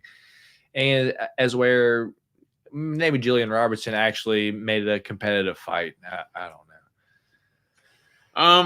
Yeah, but I would say that was more Polyana Viana, kind of shit in the bed than I would say for Jillian Robertson having I mean, she did have a good effort against Tabitha Ricci. You can make an argument that she I wouldn't say make an argument that she won the fight, but she was very competitive in the fight, and she definitely won a round in there for sure. I'm going to go Jillian Robertson here. I think that I think as long as she's not able to get herself rush into something with her wrestling, she does have good wrestling and top control. As long as she doesn't get herself in any traps here, I think she should be able to get the win here. So let's go Jillian Robertson. All right, dude. Our second different pick of the day, D-Rose on the big favorite, Jillian Robertson. I am on the 3-1 dog, Polyana Viana. All right, dude. Next fight of the night, we have a rematch from a fight from last season's Contender Series. We've got Surrey Sydney taking on Ramon Tavares the second, the Savage, if you will. So we had 2 Savages in a row, dude. So currently, let's get this pulled up. All right, so Surrey City is 10-1 overall. Ramon Tavares is 9-2 overall. Currently odds for this are a -185 for Surrey City and a +154 for Ramon Tavares. Surrey City is 27 years old, 5'11" and 72-inch reach, while Ramon Tavares is 30 years old, 5'8" and a 70-inch reach. Yeah, and I said this is our rematch, y'all. This fight happened 4 months ago, where Surrey City knocked out Ramon Tavares in the first round, and it was on the Contender Series. And I know like a lot of people are saying, it's an early stoppage. Yeah, but he still got dropped, and it's like if he got dropped, the ref steps in or not, he's going to walk over and eat 3 or 4 more punches. Like the fight's still probably going to play out the same way. And 4 months difference, I don't really see much changing. I know no fight is exactly the same. But, dude, Surrey City's so much bigger and longer. He's clean on the feet, showing that he was the clearly better fighter. And at a less than 2-1 favorite, I think he's for sure parlayable this weekend. I know I got him in a few this week, but, if you guys aren't comfortable with it, I see why. Definitely 2 newcomers to the UFC, but I guess we'll see what happens. Okay, well, not everyone's a fan. You don't have to be a fan of women's fights, but, there are ladies, that do like the ladies' fights. Women's MMA is some of my favorite. It's what I personally can make some of the most money on. It's what I enjoy watching because some of these bitches will knock the other ones out. And I'm like, I saw that shit coming a mile away. And it's like, hey, if you miss it, then you miss it. You don't have to be a fan. You don't have to like it. You don't have to love it. But I know I love me some WMMA. It is what it is. I miss Circuit City. That's what Austin was saying. What a place. Yeah, dude. What's your thoughts? Surrey City, Ramon Tavares, the second fight that's happening. I honestly, as far as the fight itself, I don't really have too much of a thought as far as, as I told you before, betting 2 UFC newcomers coming in, not really too gun-ho on, but I guess I'll just go Surrey City here just because he is coming off the win over Tavares, even though Tavares is coming off a knockout win himself off of the Contender Series as well. But over an absolute can. Right. So, but that's why I'm still going to stick with Surrey City here, but I'm doing it again with no confidence because these new Contender Series guys, it's hard to really put a leaning on them in terms of gambling. All right. Fair enough. D-Rose and myself both on Surrey City this week. Up next, we got Charles Air Jourdain taking on one of my personal favorite fighters, the sniper, Sean Woodson.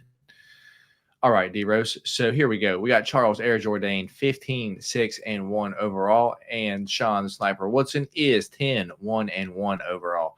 Currently, odds for this are a -205 for Charles Jourdain and a +170 for Sean the Sniper Woodson.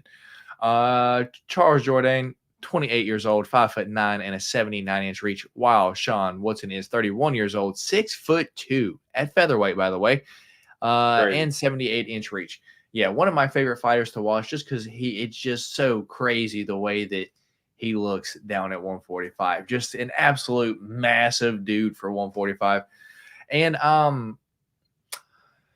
D-Rose, I love me some Sean the Sniper Woodson, dude.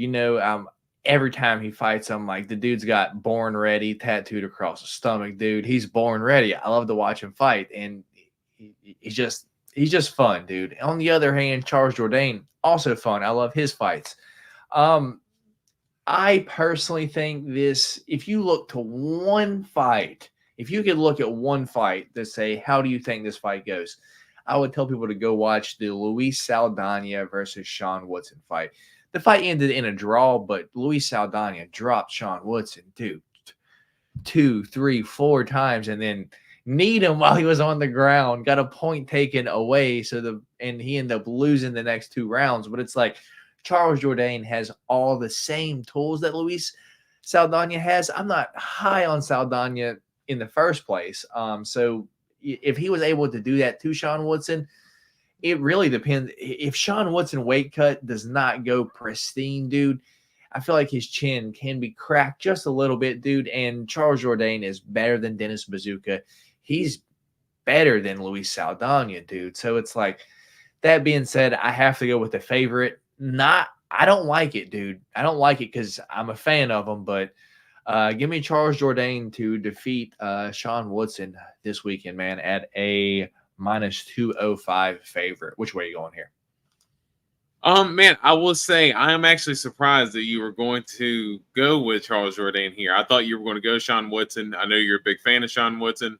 And I will say, I do think that Sean Woodson does bring some problems to Charles Jourdain. I do think that his takedown defense is nothing to play around with. I mean, I don't know if I've seen anybody take down Sean Woodson. I mean, he's super tough with the takedown defense. His boxing is clean. He knows how to use his range very well. So, yeah, he's definitely got that boxing.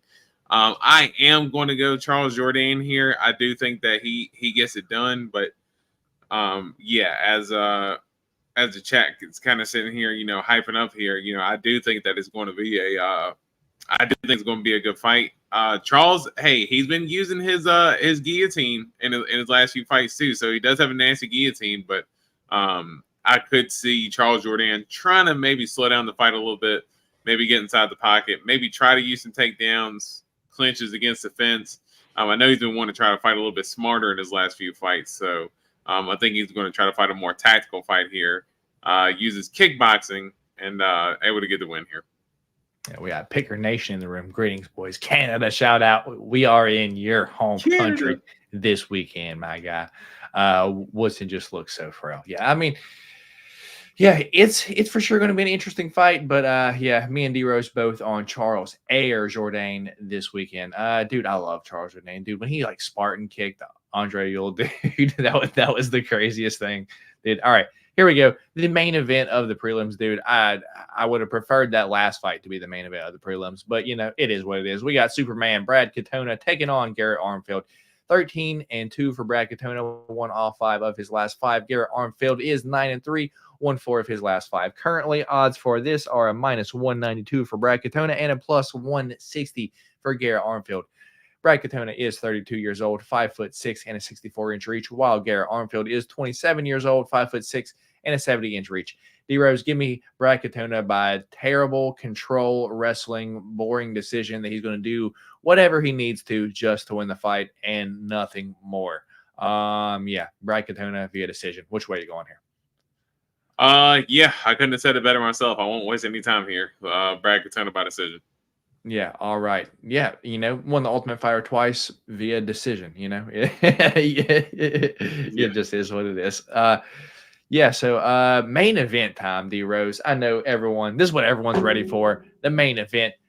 If y'all haven't already, do your boys a favor, hit that thumbs up button on the video. And let's get into it, D Rose. So, almighty Arnold Allen taking on Movsar Evloev. Arnold Allen, 19-2 overall, only lost twice, once to Max Holloway and once a long time ago before the UFC.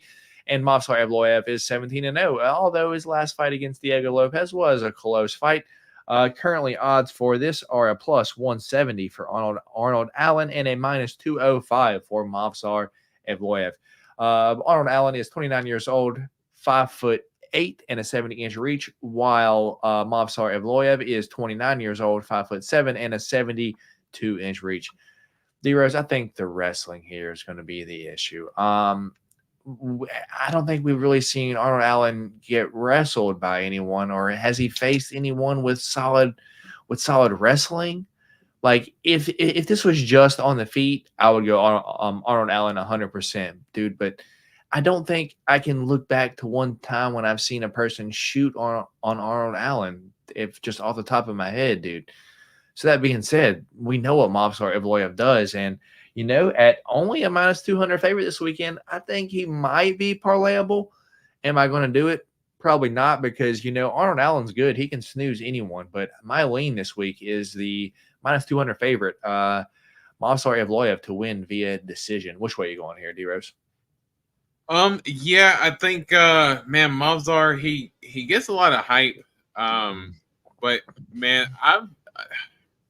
too many fights I've seen him in. I mean, I guess two in particular, Diego Lopez, which Diego Lopez gave him everything he could handle. And his fight with Hakeem Dawodu. Hakeem Dawodu lost the first two rounds cleanly, but there in that third round, Hakeem Dawodu stuffed almost every takedown and literally walked Movsar Evloev down there in the third round. So Movsar Evloev in the third round does not impress me a lot. And if you're able to give a little bit of resistance to him in the wrestling, Movsar doesn't have anything that just stands out to me personally. He doesn't have great ground and pound. He doesn't have great submissions. I mean, honestly, he almost kind of fights like Brad Katona up at 145. I mean, he doesn't do anything outstanding. He does just enough to win the fight. I think Arnold Allen's going to learn a little bit from that last fight against Max and kind of learn to press a little bit early. It's going to be a 3-round fight. He's going to be at home. And I want to go Arnold Allen here. I'm going to go with the dog. I think Arnold Allen, as long as he's able to stuff the takedowns, I know that's a lot easier said than done. Movsar chains his wrestling together a lot, so it's not going to be easy. But I think clearly the better athlete of the two, Arnold Allen, and the better striker of the two for sure in Arnold Allen. So I'm going to go the dog here in Arnold Allen. Yeah, I think my personal experience surrounding this fight is kind of making me lean Movsar, dude. Because Movsar is 5'7". Arnold Allen says 5'8", dude, and he was able to wrestle Diego Lopes like the first two rounds pretty easily, dude. Like he was able to get him down with ease, dude, and he's a big guy, dude. I'm like 6 foot tall, and Diego Lopes is bigger than me, dude. So he's just a big guy. If he's able but don't you think Diego Lopez is a little more willing to go on the ground with his jiu-jitsu? You know what I mean? Yeah, but I mean, I don't think you'll want to be on the bottom still, though. Like, you want to be on the top, and he just really couldn't do anything for a lot of that fight. Like, he had his moments, but I don't. And as I said, dude, I haven't seen Arnold Allen off his back, and I think he might get exposed. But we'll find out. Diego is mid. What? Get out of here, dude. I'm about to ban this dude. I'm about to ban this dude. Derek. Oh, come on. Shorter men are hard to take down. I don't know, man. I do. I agree. I agree with that. But the first one, Diego Lopez is mid. Yeah, that's the get out of town, dude. That's the wrong chat to bring that talk in. That dude's a savage. Yeah. So what is this? Our second different pick, one of the two? I don't know. I know for I sure believe that third. Lush got. I know for sure Lush got us though. But yeah, I am going Movsar Evloev D Rose on Almighty Arnold Allen on our first fight of the pay-per-view. Up next, D Rose, kind of hard one for me to call, to be honest. I know Action Manager guy, but we've got Chris Curtis, the Action Man, taking on the Power Bar, Marc-Andre Barriault. Action Man, Chris Curtis, 30-10. Dude, have we not seen him since the headbutt? Yeah, dude, we haven't seen him since the since the Nasruddin Imavov headbutt when you came down, dude, 6 months ago over the summer, dude. 30-10 overall. Power Bar, Marc-Andre Barriault, 16-6 overall. Currently, Action Man is 36 years old, 5'10", and a 75-inch reach, while Marc-Andre Barriault is 33 years old, 6'1", and a 74-inch reach. Currently, odds for this are -192 for Chris Curtis and a +160 for Marc-Andre Barriault. Dude, this is a hard one for me to judge. I'm gonna let you go. I know you're gonna pick Action Man, but I'm gonna see what you got to say here. I will say, I'm not going to lie, I am very on the fence about this fight. I think the reason why I'm on the fence about it is, as you know, I am a Chris Curtis fan, but I know I've been a little bit more, against Power Bar here, but I know his last couple fights, I think I've picked against him in both fights, and against Eric Anders and Julian Marquez, and he absolutely blasted Julian Marquez, ended up finishing him, and then against Eric Anders, he ended up controlling Eric Anders pretty good for the majority of that fight, and was able to get the win. Chris Curtis is the cleaner striker of the two, the cleaner boxer. Izzy said a thing about Chris Curtis that I cannot get out of my mind now. He said that Chris Curtis fights like a bear walking on his hind legs. And I cannot get the image of like a bear walking on his hind legs like out of my head anymore, thinking about Chris Curtis. But no, I think just his ability to stuff the takedowns, good resistance with as far as his chin, and I think good at defending submissions. I think as long as he doesn't get hit too clean, he does kind of like that shell. Power Bar does have power in his hands, but man, I think Chris Curtis, as long as he doesn't get taken down and controlled, I think it should be his fight to lose. I'm gonna go Chris Curtis, but I'm not gonna lie. As far as betting wise, I'm not gonna stay away from this fight necessarily, but I'm not gonna go too heavy on Chris Curtis. Yeah, man, I think I'm gonna lean with you just because it's like Power Bar and Dustin Jacoby. I almost feel like they fight the same way, but just Dustin Jacoby's got a little bit better striking, as our Power Bar will just kind of be there all 3 rounds if you don't get him out of there. So that being said, I will count on Chris Curtis to land those body shots early, invest in the body, and start chipping away at that Power Bar that Power Bar has. And give me Chris Curtis to probably win this fight via decision. Let's see what y'all got to say about this. Let's see. Shorter men are harder to take down. Okay. That was from earlier. Oh, yeah, that's from earlier. Arnold, just don't get taken down. Don't ban me. I'm not going to ban you, dude. Is there a short confirmed? Oh, good. Diego Lopez ain't here. Y'all preach hate on Bilal. I can hate on Lopez. Bilal is easy to hate. He is easy to hate, but at the same time, I'll give him Bilal a lot of love on this podcast. So let's you don't have to lump me in there with them. Yeah, Curtis for the dub. Lush says who? I'm not sure what your question was, Lush. He's talking about D-Rose. No, I'm not 1,000% sure. All right, Curtis for the dub. And then Bilal, or whatever his name is, keeps proving me wrong. I can't hate the guy. All right. Curtis will win and growl like a bear after Bilal is my guy. All right. Damn. So me and D-Rose both on Chris Curtis, the Action Man this week.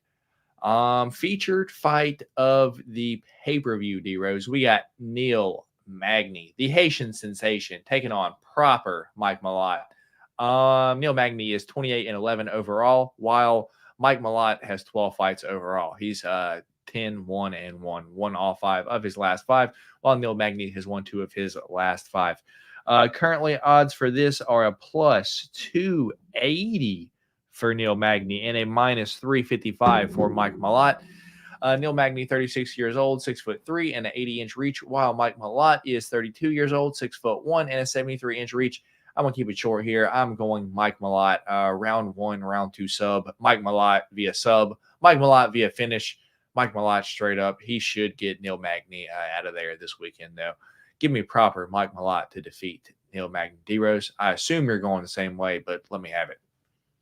Yes, I am going to go the same way. I'm going to go Mike Malott here. I think I think that Mike Malott can get the finish. I'm going to be curious to play. I'm going to be curious to play Mike Malott by decision, because Neil Magny, he does get submitted in a lot of his losses, and I know that Mike Malott does get a lot of submission in a lot of his wins. So you would think that it would only make sense, but I would be curious to see if Neil Magny is going to work on his submission defense a little bit more, and kind of more keep it to a standing grappling type of fight, or kind of maybe clinch exchanges, or maybe a little bit more of a kickboxing fight. I'd like to see that Mike Malott decision line, but yeah, I want to go Mike Malott here. He should get the job done. Mike Malott via decision is plus 450 D-Rose. Mike Malott via sub is plus 110. Mike Malott via knockout plus 300. Mike Malott via finish straight up is minus 190, though. That's probably what I don't know if that's even playable. What's Mike Malott under a round and a half? Mike Malott under 1.5 is plus 100. Mike Malott to win in round 1 or 2 is minus 150. That's probably what I'll end up playing this weekend, though. But I for sure got Mike Malott here. I've said Mike Malott more times than I would have liked to. Here we go. Mike Malott, say it 5 times in the mirror, Faz. I bet you. Right, Damon. Mike Malott, Mike Malott, Mike Malott, Mike Malott. He is not my favorite fighter. The Bilal guy, I can't remember his name. Muhammad. Forget the name. Malaz being fed, but still can be a tough fight. 3 different picks so far. All right, fair enough. This is a gatekeeper fight. Malaz going to bust down the gate. Yeah, for sure. Picks. All right, fair enough. We got you, Lush. Here we go. So me and D-Rose on proper Mike Malott. Co-main event, dude. Yeah, give me Raquel Pennington versus Mayra Bueno Silva. We got Raquel Pennington versus Shitara Mayra Bueno Silva. Raquel Pennington 15-8, won all 5 of her last 5. But dude, when did she fight? A year ago, a year and 9 months ago, 2 years ago, 2 years and 3 months ago, and then 3 years and 6 months ago, dude. I don't know. Mayra Bueno Silva 10-2-1. Last choked out Holly Holm and then got overturned due to steroids or ADHD medication, whichever one it is. 5 months ago. Raquel Pennington, 35 years old, 5'7" and a 67-inch reach, while Mayra Bueno Silva is 32 years old, 5'6" and 66-inch reach. Mayra Bueno Silva, younger, better. I keep counting her out. She keeps submitting these girls, dude, and I just keep counting her out. And she's on steroids. So give me Mayra Bueno Silva to submit Raquel Pennington this weekend and new bantamweight champion of the world. Which way you got, D-Rose?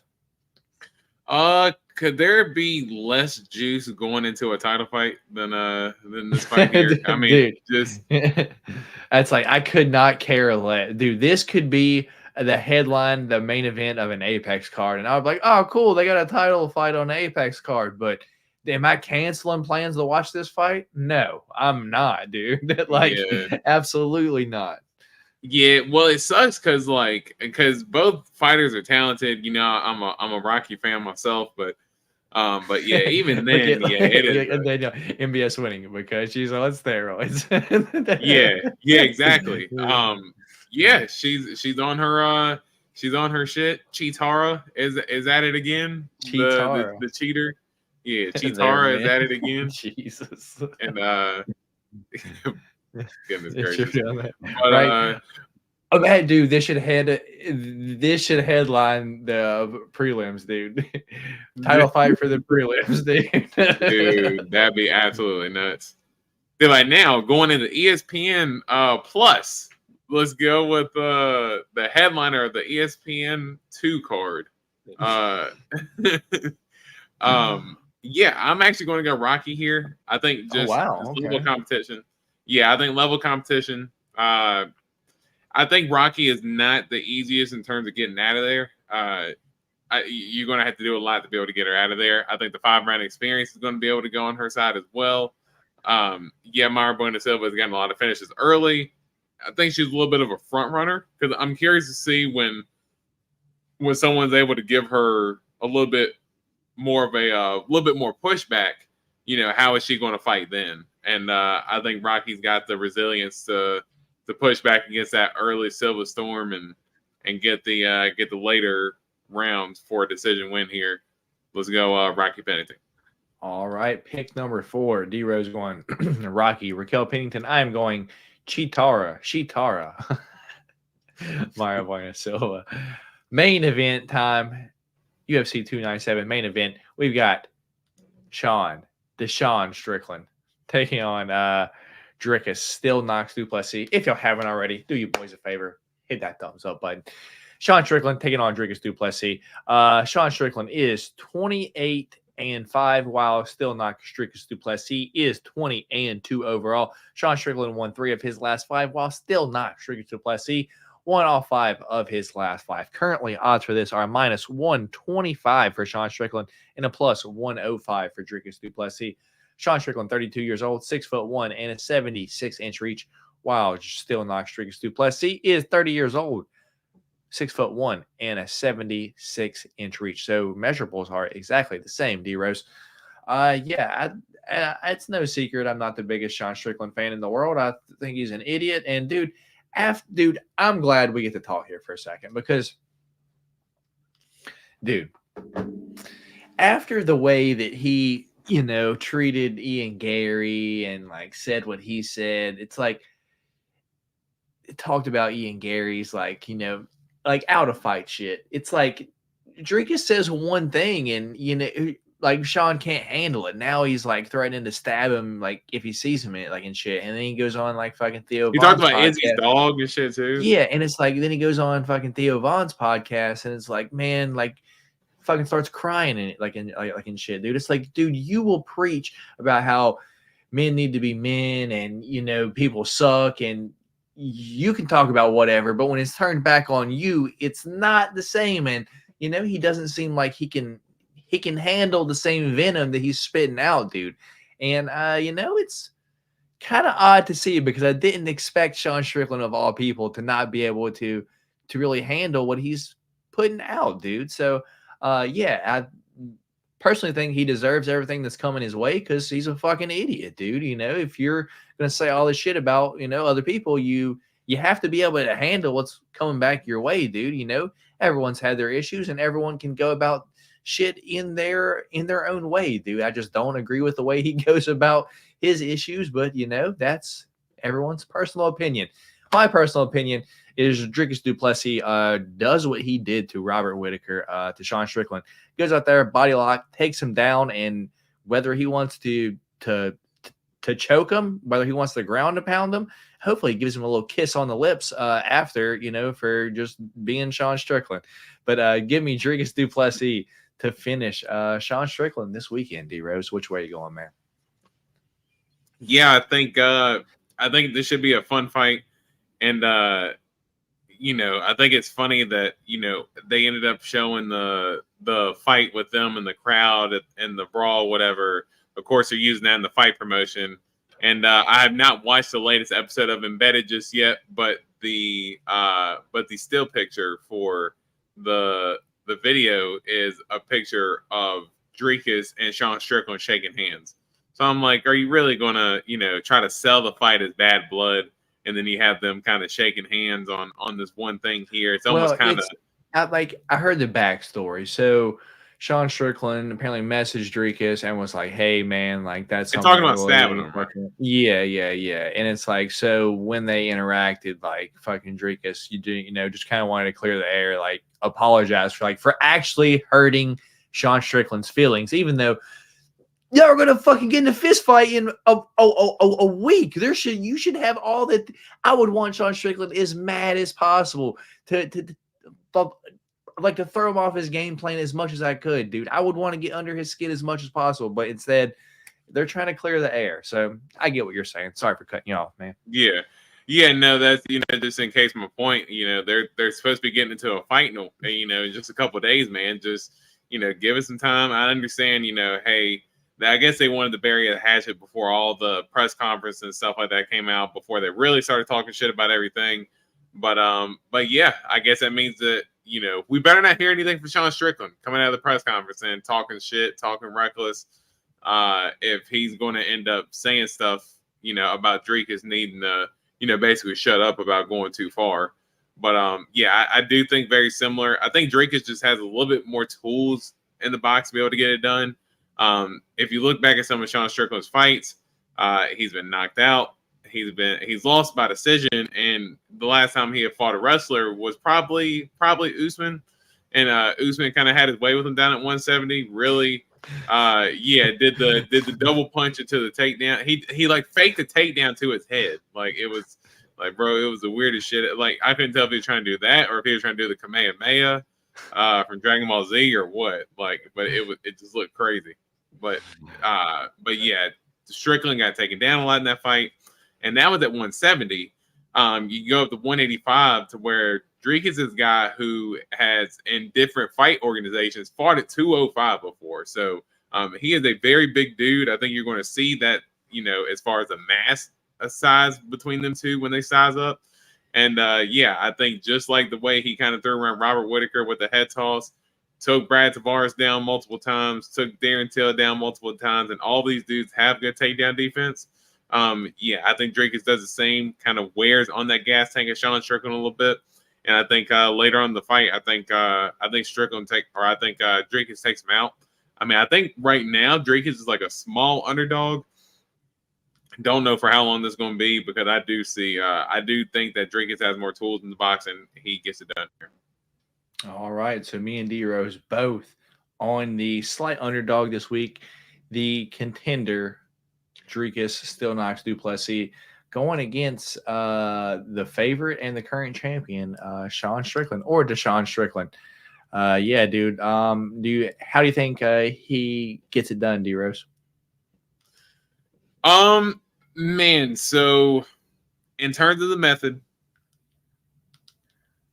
man, I want to say, and if you go back to Abus Magomedov, I know Abus didn't hold him down long. Abus was able to get Sean Strickland down, and that was when he was gassed. He was able to get Sean Strickland down. So, I'll say by submission. I think Dricus can get it done by submission. All right. So that being said, those are all of our picks for this weekend. And as always, we have our loyal guy keeping track for us, motherfucking Lush Lomain. We appreciate you, dude, for keeping track of all of our different picks for the week. Only 4. We try to have 5 on the pay-per-views. You add a little extra spice into it, but, we'll have 3 different picks because we have 4 to choose from right here. And before we pick, I think me and D-Rose have decided on a punishment for losing the pick champ. I think it'll be debuted next week. Got to order some off Amazon, but D-Rose, have we agreed?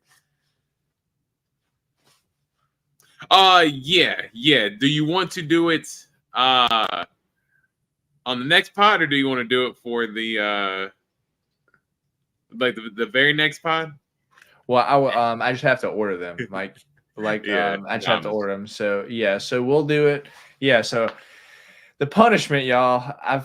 D-Rose wanted to do some shit with hot sauce, and I know my stomach ain't going to be able to handle that over the next few days after the podcast. I would have drank alcohol. D-Rose said that's not a punishment, that's a treat somehow. But it is what it is. But I was laying in bed the other night, maybe under the influence of things, and I was laying there thinking, and I was like, you know what? I think that game with the jelly beans would be hilarious. So I Googled, it's called Bean Boozled. So I think what we're going to do every single week is loser, opens where we're each going to have a box of Bean Boozled. For those of you that don't know what that is, those are flavored jelly beans. And some of them are terrible flavors and some of them are good flavors. And you don't really know which one it is until you start chewing it up. So I think that's what we're going to do is every week the loser eats 2 beans from the Bean Boozled, or don't eat them. They at least put them in their mouth and they chew them up. If it's a shitty flavored one, there's no way I'm swallowing that hoe. So I'm going to spit that out.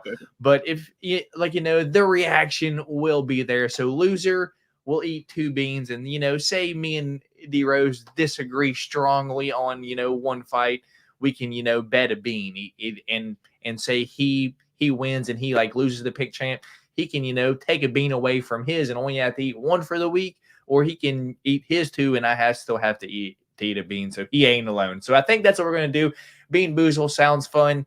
It's not too terrible. We would have a funny reaction if it tastes like shit on stream. I think that would be a pretty solid idea. What about you, D Rose? Yeah, no, I like it. No, I like it. And I'm not as confident in these picks this week as I was last week. So definitely feeling the pressure here. All right. So with that being said, I guess I have to go with the 3 that are the 3 closest, dude. Give me Johan Lainus versus Sam Patterson, Arnold Allen versus Evloev, and Raquel Pennington versus Mara Bueno Silva.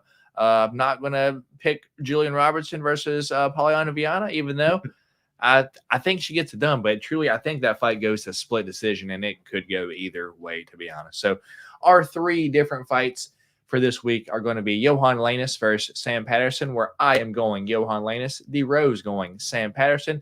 Our second different fight is Arnold Allen versus Movsar Evloev, where I am going Movsar Evloev, D Rose going Arnold Allen. And our third and final different pick for that shiny strap right over D Rose's shoulder there is going to be Raquel Pennington versus Mara Bueno Silva, where D Rose is going Raquel Pennington and I am going Mara Bueno Silva. For the pick champ and loser, got to eat 2 Bean Boozled. I'm going to order them. I'm going to get them delivered to D Rose's house this upcoming weekend. Hopefully D Rose gets Dirty Socks flavored on his first bean. Get some dog vomit. Is there a betting line for Rocky to win by North? So there's probably a line by Rocky to win by sub, which would be Raquel Pennington to win by sub is plus 900. So $100 will win you back 1,000. So if you're confident, go for it. Good chip, boys. Adios. Appreciate you stopping by today, brother. 1 chip. No, 1 chip is definitely not it. Are you live streaming the press conference tomorrow? I will not be here for the press conference, my guy.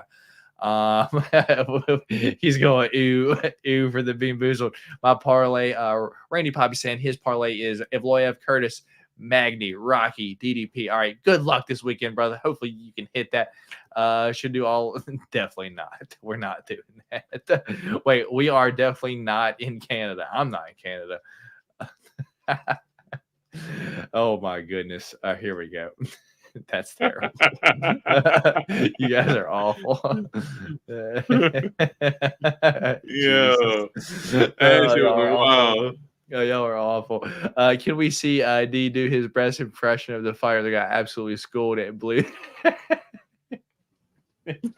He just basically wants you to do the Manel Cop impression. Loser gets finger broken. Oh, that's terrible. Oh, that was a lesbian joke. I got you. That's terrible. All right, man. With that being said, D Rose, anything before we get off of here, man?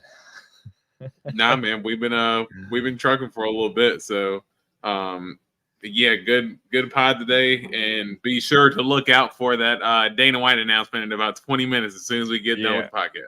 Yeah, we're gonna have some more UFC 300 announcements. It's gonna be Estaca, Jessica Andrade versus I don't know, fucking Nico Montano for the vacant 145-pound championship. There you go, Austin. D Rose, off the top of your head right now, what is the most random UFC fighter from history that you can just name off the top of your head?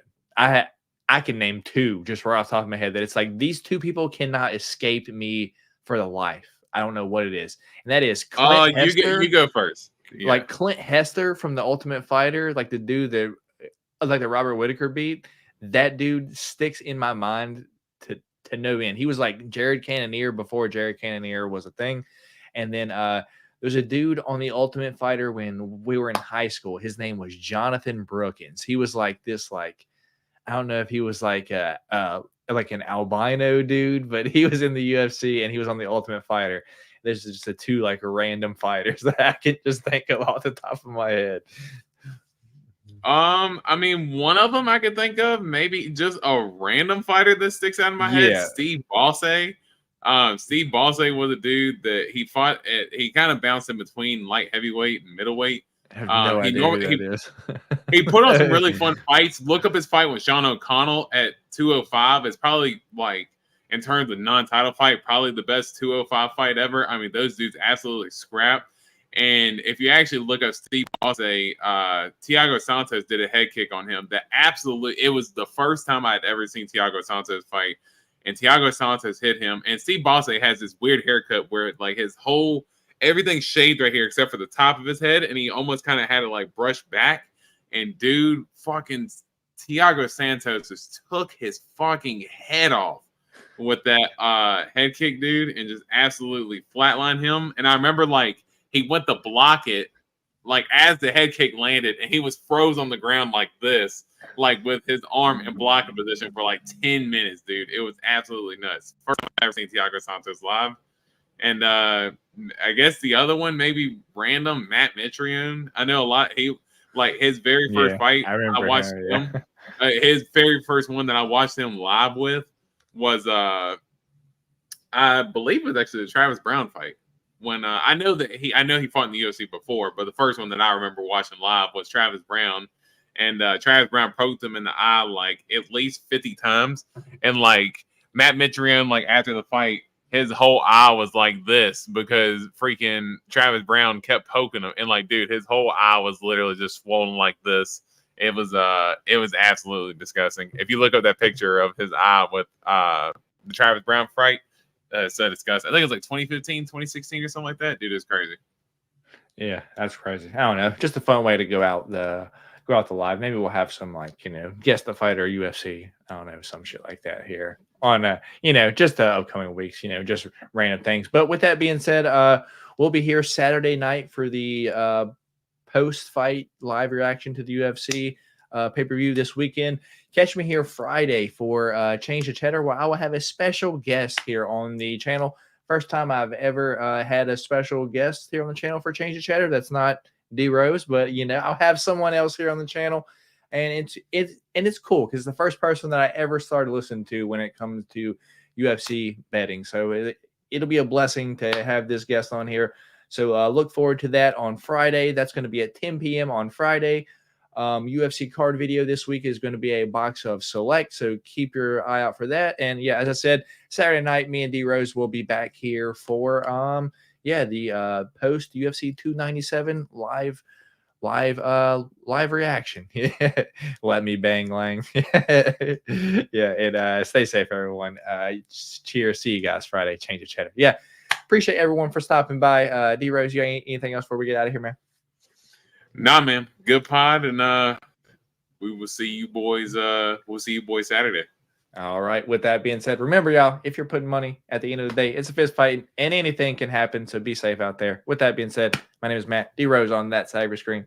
This has been the Golden Octagon MMA Podcast, and we will catch y'all later. Peace. We out.